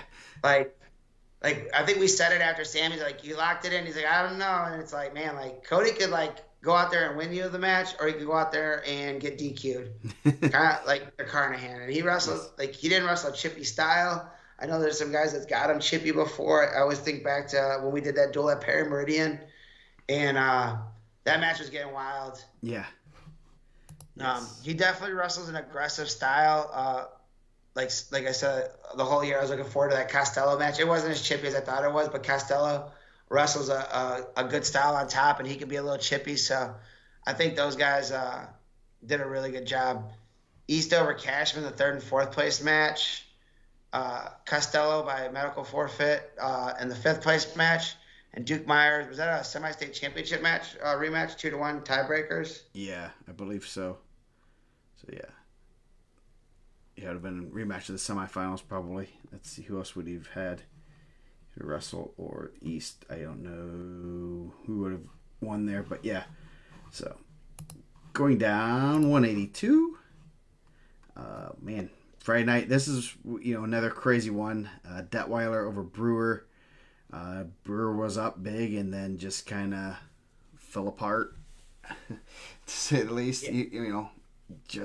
I know I was talking about Coach Snyder a little bit, and they kept him. It's one of those things I'll keep using the Coach Weimer-ism of keeping them in their box, making sure they're doing their things, staying with what got him there, and then kind of some stuff just happened and he started wrestling out of his box, and then it started getting ugly real quick. And that's one of those things as a coach. It's you see a kid, how good they are, what they're capable of, and then when they start doing things they're not they shouldn't be doing, it's like frustrating. He probably wrestled 4 really good minutes where you're like, man, like semi-state champ is a 4 over a 1. And then, for 2 minutes, he went upper body with a guy that looked like he was pretty strong. Yeah. Both those guys are coming back. Rumor on the street is that Caden Brewer is going to bulk up and try to go 215 next year. I mean, he's got the body for it. He's 6'3". Yeah. He's got the shoulders for it. His brother's pretty big. I think his brother is graduating this year. I know they had their senior night. Not a bad partner to get back in the room if you can get somebody to wrestle every day. Yeah. That'd be good for him and Gunner, I guess. Yeah. Probably if that's in Maximus Forrester, however you look at it, and Miguel Rojas, you get the rest of that guy every day. That'd be fun. Yeah. Cervantes over Tilton, who's a returning placer. That's a kind of close match. And Cervantes looked real good this weekend. Obviously, runs it to the semis. VZ, close match with Jackson Fox. I thought looked like Columbus East had a solid game plan. Kind of knew where to, keeping it, where to neutralize VZ, and made it a competitive match. VZ's tough, and and then pretty big upset here. I mean, it's not a big upset. Vinny Freeman, he was the third unranked guy. He'd been in and out of the rankings over Michael Durham. Freeman looked, he was one I was pretty impressed with. I mean, this weekend. So obviously ran into VZ. VZ's pretty good and makes things look real easy. Didn't mess around on Saturday. I thought Vinny Freeman looked really good at the semi-state too. I just felt like his attacks looked way more fluid than they did when I had seen him earlier. I know he had taken a loss to Aiden White, the younger brother at Crown Point. And then I thought he really turned it on for the state tournament. He was wrestling with a lot of confidence. I thought he looked really good. Mm-hmm. Another one of those young guys. Obviously, VZ's only a sophomore. Brewer's only a sophomore. This is another one. Harping on this a little bit, but where do these guys go? Do they go to 75 or 90? And Yeah. I'm And a lot of these guys are football players too, right? yeah, I would say most of them should be football players if they're not. But yeah, so I'd lean most of them going up to 90, but I don't. You're kind of in that area, you know, where you can go either way, and if you make a little bit of a sacrifice and keep your weight off and do things the right way, you could be making it down. You could make 75 pretty easy. Going down, Orlando Cruz, another one who was real dominant this weekend, 3 pins, and then beating VZ in the finals. The Caden Lone Bray Emerine match was crazy on Friday night. Two guys just got after it, 11-9 overtime match. Yeah. Floyd Central took last with -1 because I think they got hit for one of the coaches got hit for a team point in that match. Sissons, I just telling the ref where good place to eat dinner, and the ref said no. I do not want to go to the. I don't believe it was Sissons, but I wasn't gonna go there. But what was Sisson gonna? Was Sisson gonna? Did he challenge the ref to a jump rope off or what? Yup. And that's an intimidating thing. The guy can jump rope. Yes. So I'll show you that was the wrong. No, yeah, that was a kind of crazy ending, and a real good match. Two guys that Lone has 2 medals now. Emrine's been there twice, so Emrine's gonna be in the mix next year for whatever weight he goes. And then that bottom quarter bracket, Panola beat Pop. Then Hunter Page Weems was a good match. Yeah. Page was a 3-time qualifier, places a sophomore. Then Weems and Panola rematch from the Al Smith. Panola won again, and they'll both be back next year. And then Panola ran into this Orlando Cruz guy. Yeah, and I thought Panola was wrestling really well too. I was excited for that one, and Cruz was just buzzsawing people. He'd been wrestling so well. I think I told you this weekend that of the CP guys, I thought he was wrestling at the highest level. I thought he looked really impressive. Yeah. So, yeah, Cruz is pretty good. Obviously, he's been. I don't know if he's nationally ranked, but I guess he is because he beat VZ. But I know he's pretty tough. What's that guy's name? Gabe Arnold. Gabe Arnold. I seen he won a state title this weekend. Yeah, he had a close one, I think, in the finals or semis. I know. I seen someone posted that you can't call out Carter Starachi and then win in overtime it was before the state finals. Yeah, he went in overtime against a high school kid. Yeah. Yeah. Yeah. You're not wrong there. So. VZ with a fall in the semis. Yeah. Set up the only nationally ranked matchup, right, in the finals. Yeah, I believe so. But yeah, Panola over Cervantes, Weems over Freeman. Those guys both coming back along with VZ and Panola and Detweiler. And Detweiler. Yeah, there's a lot of good younger, bigger guys. Cruz 5-4 over VZ. I don't know what Cruz does that neutralizes kind of like what VZ does on his feet. But VZ doesn't look as dynamic when he's wrestled the Cruz the 2 times I saw him, the one at the Al Smith and the one at the state finals. I mean, as dynamic as he looks in every other match, honestly. Yeah. Yeah. VZ may, and I don't know if Cruz just doesn't let him get to his ties or, which can make things interesting. VZ, I haven't watched VZ enough. I don't get much time to watch him when he's wrestling, honestly. Yeah. So it's hard to tell, if there's a tie that he, gets, and then you see guys that they're really favored to win ties, and if you can neutralize that, you can make them human, I guess. Someone like VZ. And Joey Butler kind of talked about it in his interview too. And we kind of glazed right over it. He talked about the experience of being under the lights the year before, and that could be it. Mm-hmm. You might get there and freeze up, and Cruz was under the lights last year, Yeah. So it might be one of those things like once you get there, you kind of got those jitters out, and now you're a little bit more loose, and you understand like what it is, and it's just a match. And he kind of talked about losing that one and taking a whole year of grinding. I know he's an incredibly hard worker, and he put the work in. So Yep. So 195. Good weight. this was class. the big man's weight, man. These dudes were huge. Yeah. Yeah. This will be. This is another one. Obviously, we're looking at weights for next year. You either go 90 or 220 or 215. So either get bigger, get smaller, or stay the same size. So Alex Deming, Rochester, punches his ticket to getting a medal. Gunnar Henry over Donovan Blair. Henry then runs at the semis. Luke Hansen over Chad Washburn, who's been to state twice. Then John Purdy over Neil Johnson. Purdy over Hansen, 3-1 in the quarters. That was a 1-2, right? Or 1-3? In the state? Yeah. Yeah. Wrong. Next week. 1-4. 1-4. 1-4. You knew that was going to be a good one. What was Gunner? 2? Gunner was 2. Schroeder was 3. Yeah, Gunner was 2, and then Deming was number 6. So yeah, good half bracket. Actually, yeah, good half bracket there. Purdy over 3-1, then Henry over Deming 10-4. Yeah, another Evansville semi-state, all 4. Then Reed Schroeder over Basil Owens, Armin Koltukian over Orland Foster. Koltukian, I think he lifts weights. Yeah. If he's not lifting weights and he's just sitting on the couch, let me get his couch, bro. I'll buy that couch off you. yes.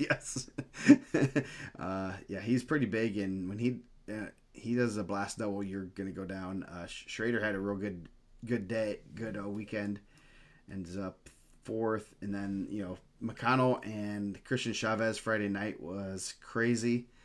That was a crazy one. Yeah, that was just.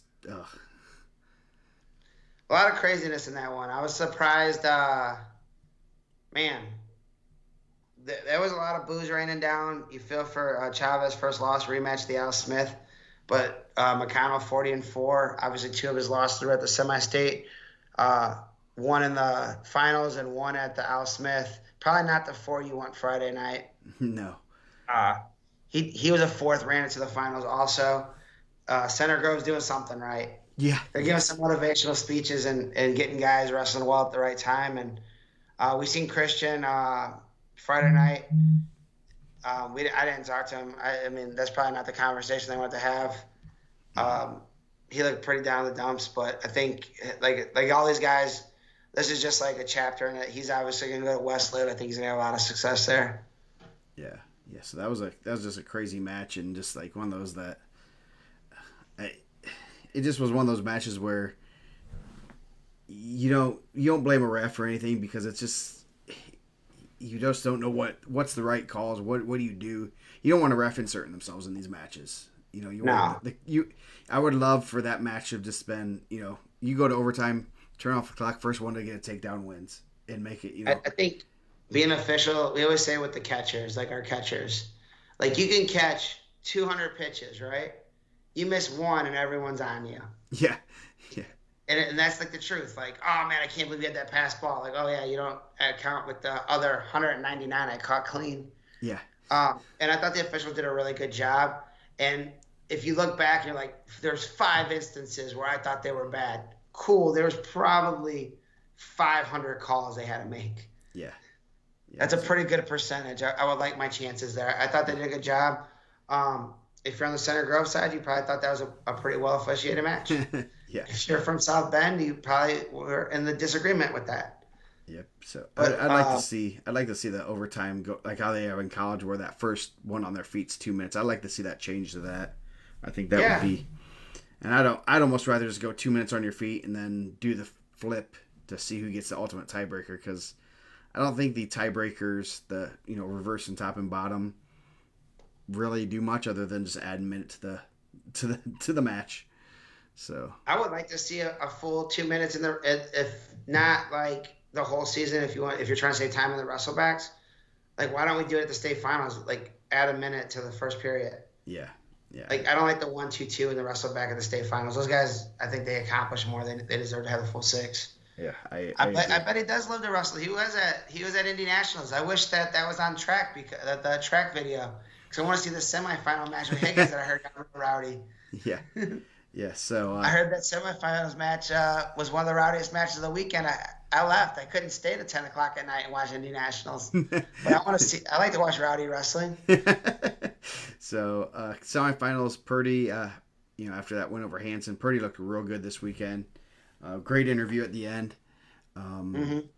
Purdy over Henry, and then McConnell, another overtime match. He beat Schrader to punch his ticket to the finals. Then Purdy kind of controlled him in the finals. But yeah, real good.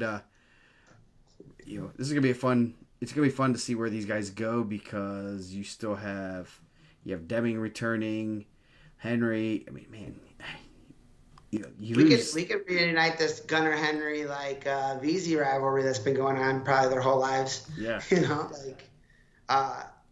I think Purdy looked really good, man. I thought he did a really good job. Super athlete. Unfortunately, those were his last match to be playing football, but Gunnar, 2-time third placer. Those are grown man weights, man. Yeah. That's what happens when you ride bulls in the off season. Yeah, I'm sure he's incredibly strong. And if you try to get away, he'll just rope you. Yeah. Tie you up. I didn't see his weight and what his weight class was. I was kind of looking at some of the stuff at Indy Nationals. Looked like he was a little bit under even at Indy Nationals. It'd be interesting to see if he stays about 190.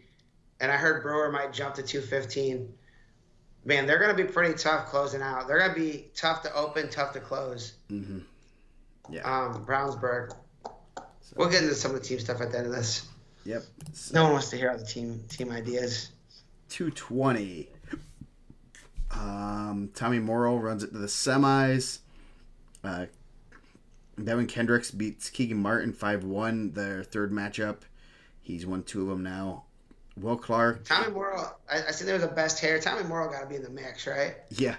He had that nice flowing blonde hair. Will Clark,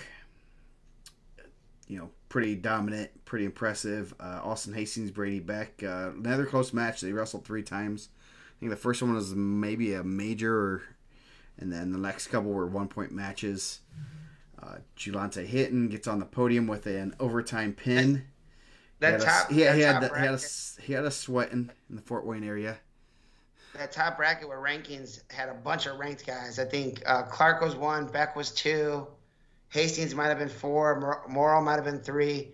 So it was pretty loaded on that top half of the ranked guys. Yes, it was. That bottom half of the bracket, I know we were kind of talking like, man, who's gonna come out of here, and and we're even looking. Go ahead. You have the pick'ems. How many people have my boy Cole Chacon to the finals? I'll look that up here in a minute. But yeah, I can look that up. You have Hinton. I'm looking at this bottom half bracket. I'm like, okay, Center Grove is actually in a good spot to run a guy to the finals here. That's, I would have picked Nate Johnson to make the finals over Yeager and, who is it? McConnell. It was Laraca, Yeager, Krejcia, and McConnell. I would have picked Nate Johnson way over those 2 to run it to the finals. And then he ends up losing Friday night. Then Cole Ciccone, dude had himself a weekend. Had a good birthday. Yeah, not a bad birthday. Yeah. We gotta go back and see if my boy Brandon Barton picked him to run it to the finals. He did tell me that he's strong and he has a good gas tank. Yeah. And he did, man. He wore guys out. Bottom quarter, Brandon Johnson, really good partners in the room. Probably doesn't get a lot of takedowns on the weekly. Beat Jackson New 7-0. Alex Rose with a fall. Rose and a good one over Johnson. That was a really good match in the quarters. Okay, hold on. I am finding all the people Chacon over Hinton in a 10-8 match, just a grinded out match. at that point, you're like, man, like he has a good chance to run this to the finals. He's wrestling well. I think Rose had beat him this year too. Yeah. So far, only three people picked him to place. Overall, Yeah, Brandon Barton. my boy Brandon Barton looking out for McCutcheon, man, hometown represent. But let's see, hold on a second. He only picked him. He picked him to be fourth, or no, sixth, I think. Let's see, sixth. Or no, Cody Stafford. Wow, man, he even picked him over a Northrop guy. Picked him sixth. Barton picked him fourth, and McKaylee Hendricks picked him, I believe, fifth. So only three people picked him to place. Period. In the pick'ems. Killed it, man. Broken brackets, Yeah. bracket buster, the pride of the Logansport Regional right now. Yes. So yeah, and he comes back next year, and I was And he's pretty back. impressed with him. He kind of tall, a little bit goofy, but he gets after it, and it's gonna be interesting to see. I could see him taking a big jump, and Clark dominated him, but I'm guessing if they wrestle next year, I think it could be a lot closer. Clark pinned him at the semi-state also. Mm-hmm. Clark ran a gauntlet, man. He beat Beck 7-4, beat Morrow 7-3. They got a fall in the finals. And then I literally got to watch the moment that he realized he was a state champion during the interview. Yeah. Everyone, I don't know if he didn't think he was going to win it. He was ranked number one wire to wire.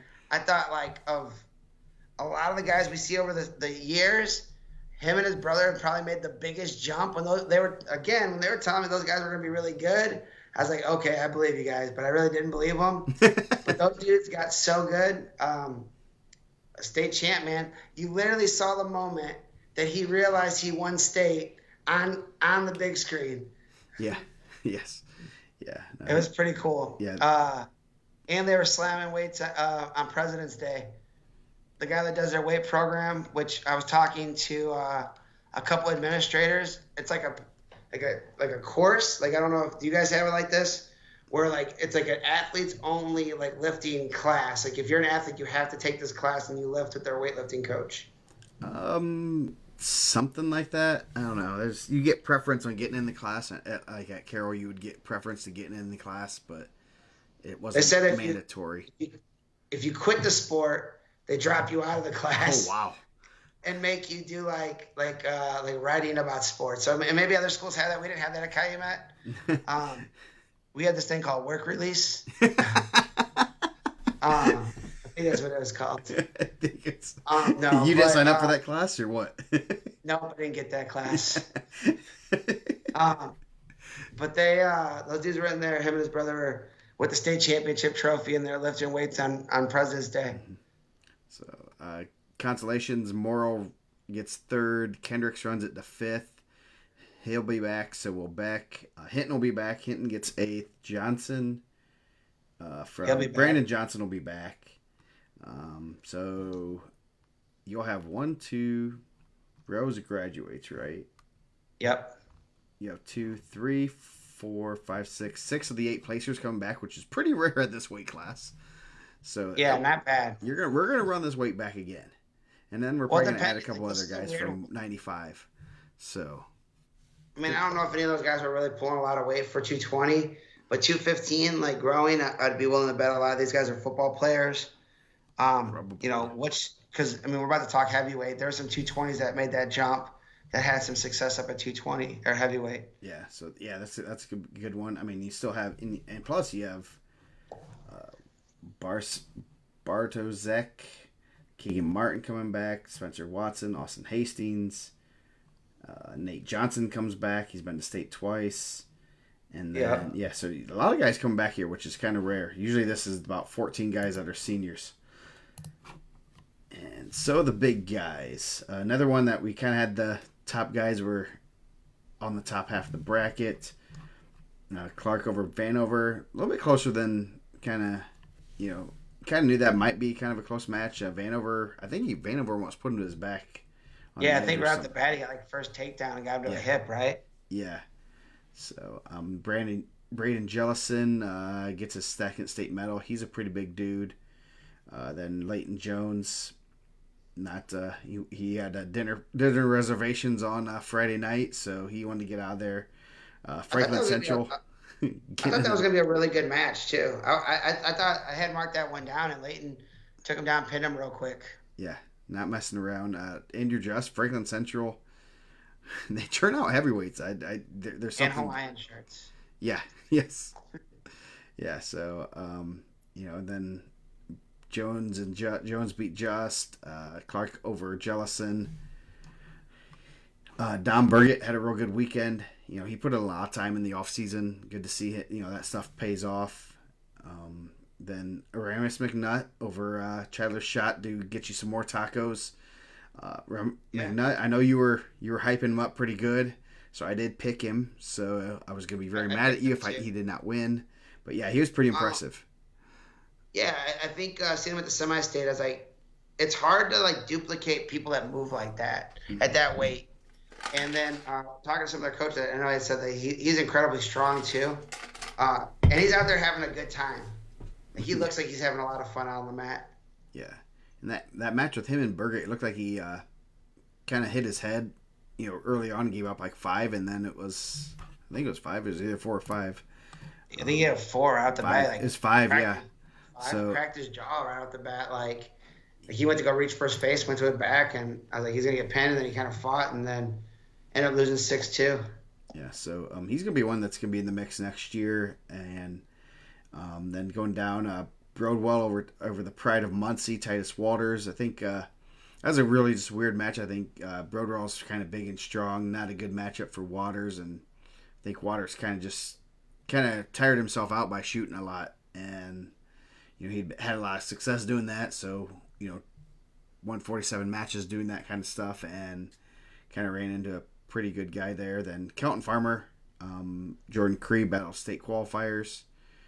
Farmer looked real good, ran it all the way to the finals. Yeah, pinned his way. I mean, pins and majors across the board. Yeah, there were some pretty good guys, and then obviously the Jones Clark match was a really good one in the semis. Clark, that one, we watched a couple of those. We watched that before the show started, and there's some really Clark had about 3/4 of a takedown twice. Yeah. In that match, and that's that's pretty. That was crazy. Watching it in real time, like wow, I thought that might have been a takedown. Watching it back, those looked like they're the right calls. It just those are really close 50-50 calls that, oh man, that's tough. But he's gonna be back. And Jones has had a tough semifinal the last 2 years. Yep. So you're kind of like, man, it's like, is it gonna be 3 years in a row? And he pulled it out, man. He won that one. I thought Clark wrestled him much better than he did at Team State. Yes. So, and this is, Jones ends up winning in the finals, 7-2. Third state championship. He has 2 Triple B state championships and then 1 IHSA state championship, right? Yeah. Really, really good kid, man. I seen Marshall, the dad, and he was really, you could tell it hit him pretty hard too. Like he was really excited, and you're excited for those guys. And Clark and McNutt will be back. I think they're the 2 highest placers at heavyweight coming back, depending on what happens at 220. But you're happy for Jones to get that title, man. He's been around it forever. He's been in the mix forever. Yeah. And he'll go to Iowa and play football. I seen his teammate won his 4th title in Iowa too. Yep. So yeah, that's good for him. Good family. Talked to them a lot over the years. McNutt runs it the 5th, beats Jellison. Clark over Burgett for 3rd, and then Just over Broadwell for 7th. So good heavyweight class. Yeah. Obviously, you have 2 guys that have been in national rankings or are nationally ranked. There's starting to be too many of them again, and it's like which ones do you go off of? But yeah, good for Clark Jones to get that win. Get that title. So yeah, team race. Jinx. Man, Center Grove wrestled out of their mind. I 12 for 12 in the ticker on is still amazing to me. Mm-hmm. Coach Swain and staff, which it's I'm sure like all those guys that push it off on the next person. But those guys had those guys ready to roll, and they pull off some 4-versus-1s. I'm sure the Clouster injury doesn't help. I'm sure they thought Stitz would go a little deeper. Losing Shot and Johnson is tough. But, man, Brownsburg right there in the mix. I was kind of hoping I know Center Grove got banged for 2 team points. If Layton would have got a fall, he pinned Farmer the week before, they would have lost by half a point, which would have been crazy. Center Grove brings back, 12? 12 of their 14? Yes, I believe so. They lose Yeager and Merritt.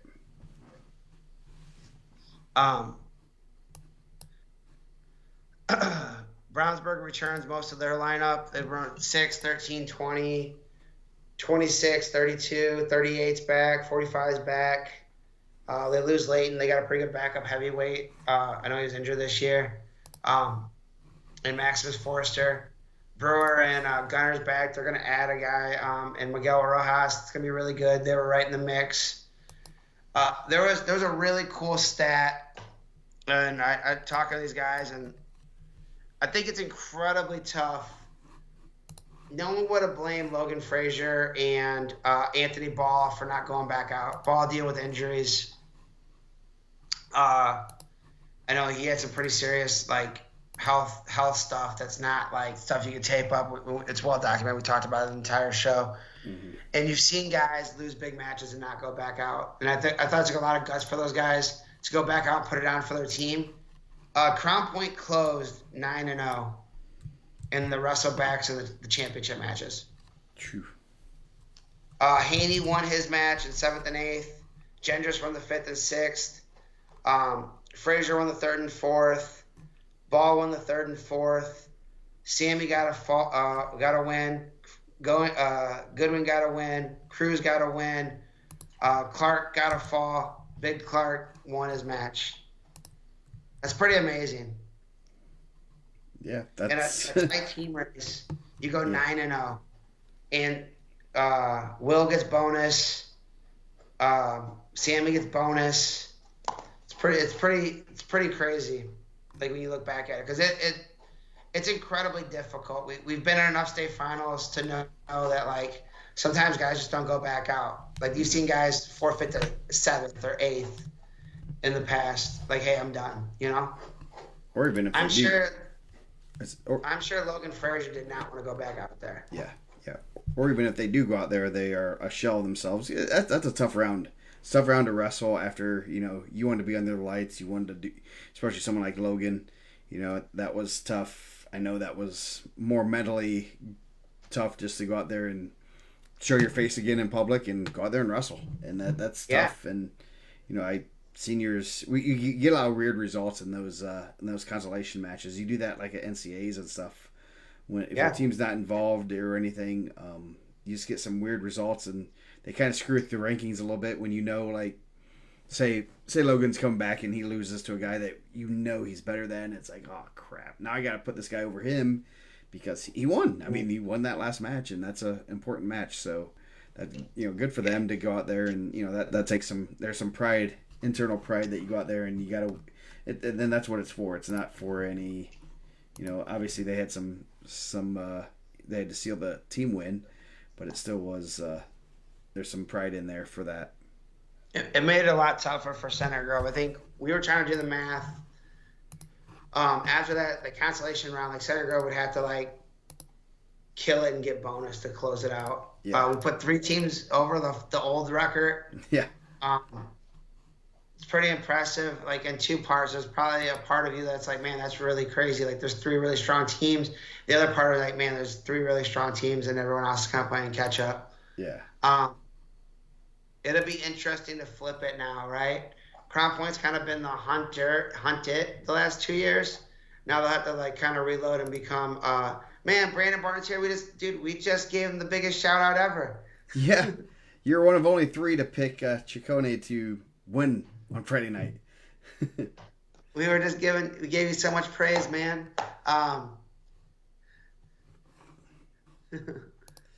Yeah, the pride of Logansport, man. So we it'll be, I think Center Grove and Brownsburg, they're pretty close to each other. I know they're going to see each other in the regional semi-state, but they're going to be loaded, man. It'll be interesting to see how. I know that someone had said before that Center Grove has it figured out for the back half of their lineup, but it'll be interesting. I think the way it breaks down, like Brownsburg be able to get Gibson, who had win over medalists this year, and some qualifiers, but I think they're going to be pretty good. If I had to pick one today, I think Brownsburg's probably going to be the team that you're going to be looking at. Like, man, they might be the team to beat.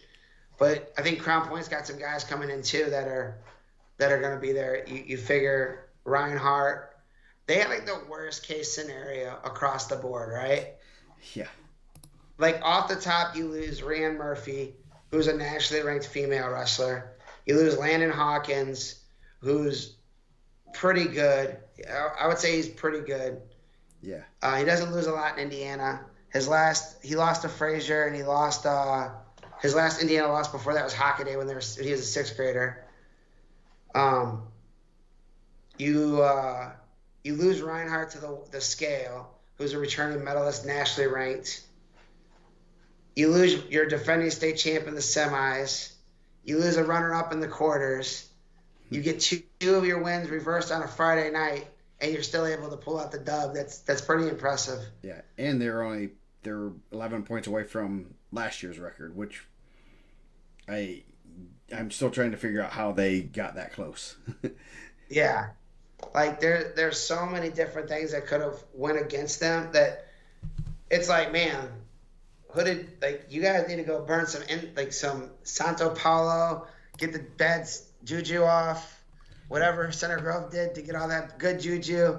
Man, those guys killed. I'm sure that they felt like they probably could have won the other. Would they lose 3 Friday night? Yeah, 2.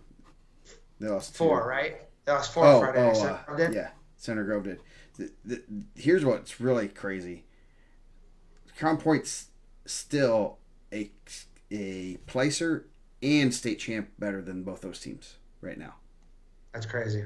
I mean, that you would have Center Grove and Brownsburg would have had to get another champ and another placer, or champ and someone else pull some bonus.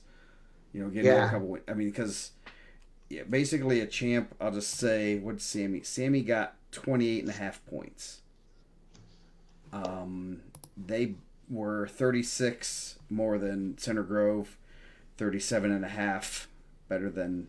So you're talking. I mean, and I'm not even that's a champ and let's see, what did Gendris got 10 points. You're a champ and a 5th place better than everybody else. Yeah. Think about that. Like, Center Grove and Brownsburg are both nationally ranked, and they're a champ and a 5th, 2 placers better still. I think I texted those guys that what Brandon said, but I said it about both of them. I said RWA paid off for them. They're Cole Solomon and Aiden Torres beat 2. I think that locked it up for them, beating Krasia and Courtney. Mm-hmm. I think it'll be interesting next year to see how it fills in and how it goes. You just graduated probably one of the most decorated classes in, for school. I mean, you're losing Frazier, who's going to Virginia Tech. You're losing Sammy, who's going to IU. You're losing Goodwin. You're losing Ball, who's going to IU. You're losing Cruz, who's going to Purdue. Anthony White had a good season. He's a senior. He's going to be out. So, where do you fill those guys in? How do you go? And I know they have some really talented freshmen coming in. Their guys will be better. They still have 2 hammers that close out the lineup. And they have, man, what's crazy, we talked about it all year, is that there's 2 more Clarks on the way. Dude. They're out there trying to run up grocery bills. They have to be shopping at Costco. I gotta find where they shop, because I'm gonna get some stock in that grocery store. Yeah. So it'll be interesting. But Brownsburg's gonna reload. They lose Leighton. I think Maximus Forrest is really good. We see him at IPO. I think injuries. He's kind of lost some years to injuries. You got Gunner, who's got 2 third placers. He's gonna have to be in the mix for a title. Brewer's only going to get better, especially with his brother coming back. There's Clark right there.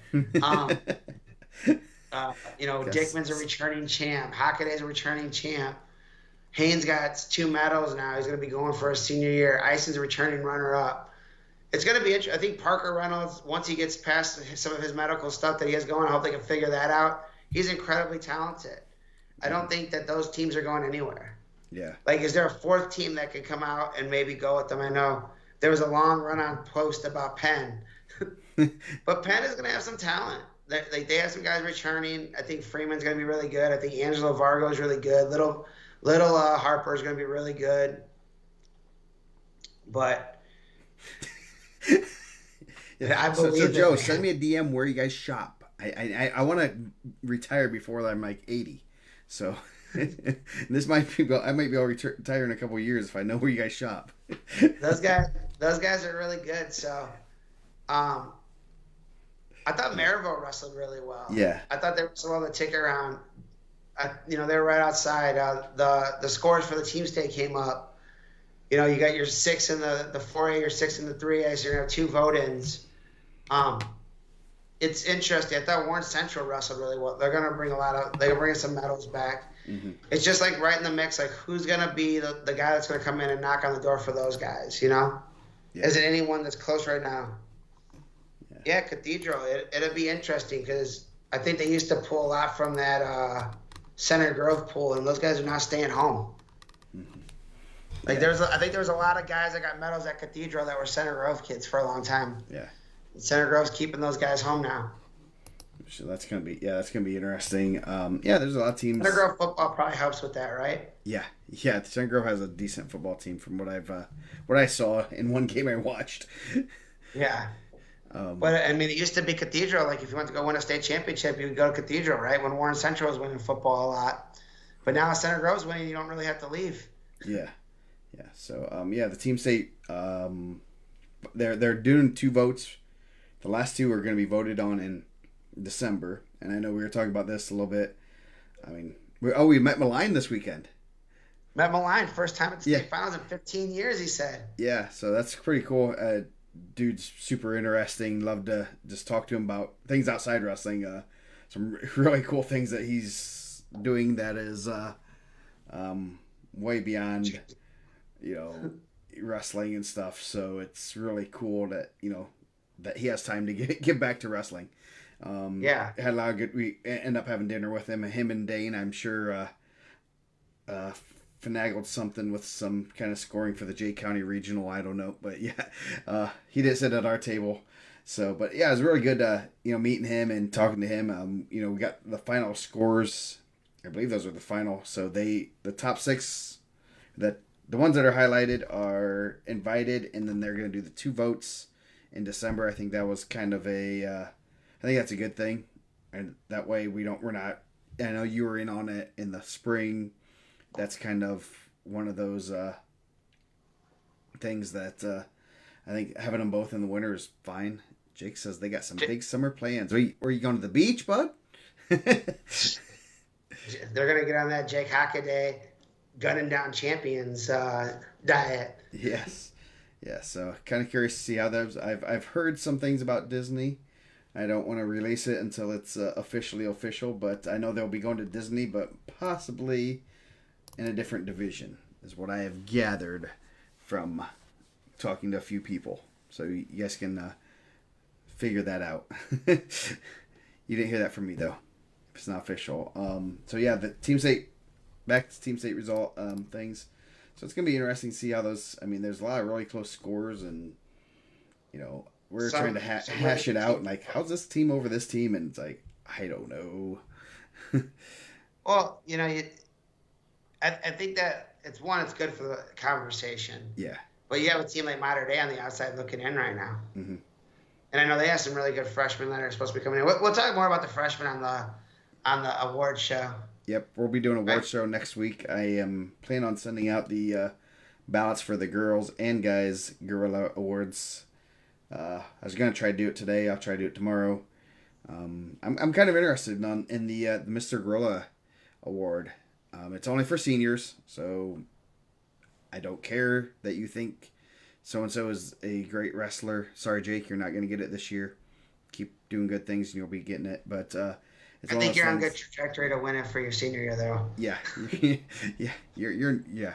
So it's gonna be interesting because we have some really good seniors, and I know some guys from Crown Point are pretty good, and I wonder, you know, I kind of know who I would vote for, and I sometimes vote, I sometimes don't, but like Orlando and Sammy both had really good seasons. Are they gonna kind of split some votes from people that are Crown Point fans, or feel Crown Point's really good? So it's gonna be interesting to see how that vote goes out, especially with some really good seniors and no one's crazy set themselves apart. What you have Sammy and uh, and Jackson, were they the only two timers? Cole, no. Torres, no. Yeah, Yeah, I think so. yeah, they're the only ones with multiple titles.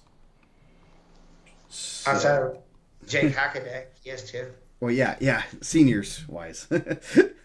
So yeah, That is pretty cool. yeah, Salami winning a title with no regional titles. That is yeah, pretty and cool. Salmi, like as we said, he was real impressive in a real deep weight class with with guys like Chef and Krasia. So yeah, that's man. That's why I try to get it as many people to vote as possible. That way we get a good cross section of people from not just Northwest Indiana, not just Indy area, not just Evansville. We have a lot of people that really vote and take it seriously. So I'm excited. I know it's something that I track way too closely, and this year's going to be a real good one. So I'm excited to we'll do that next week. So look, if you are one of the voters, I will be sending you a ballot here, hopefully tomorrow, and vote away.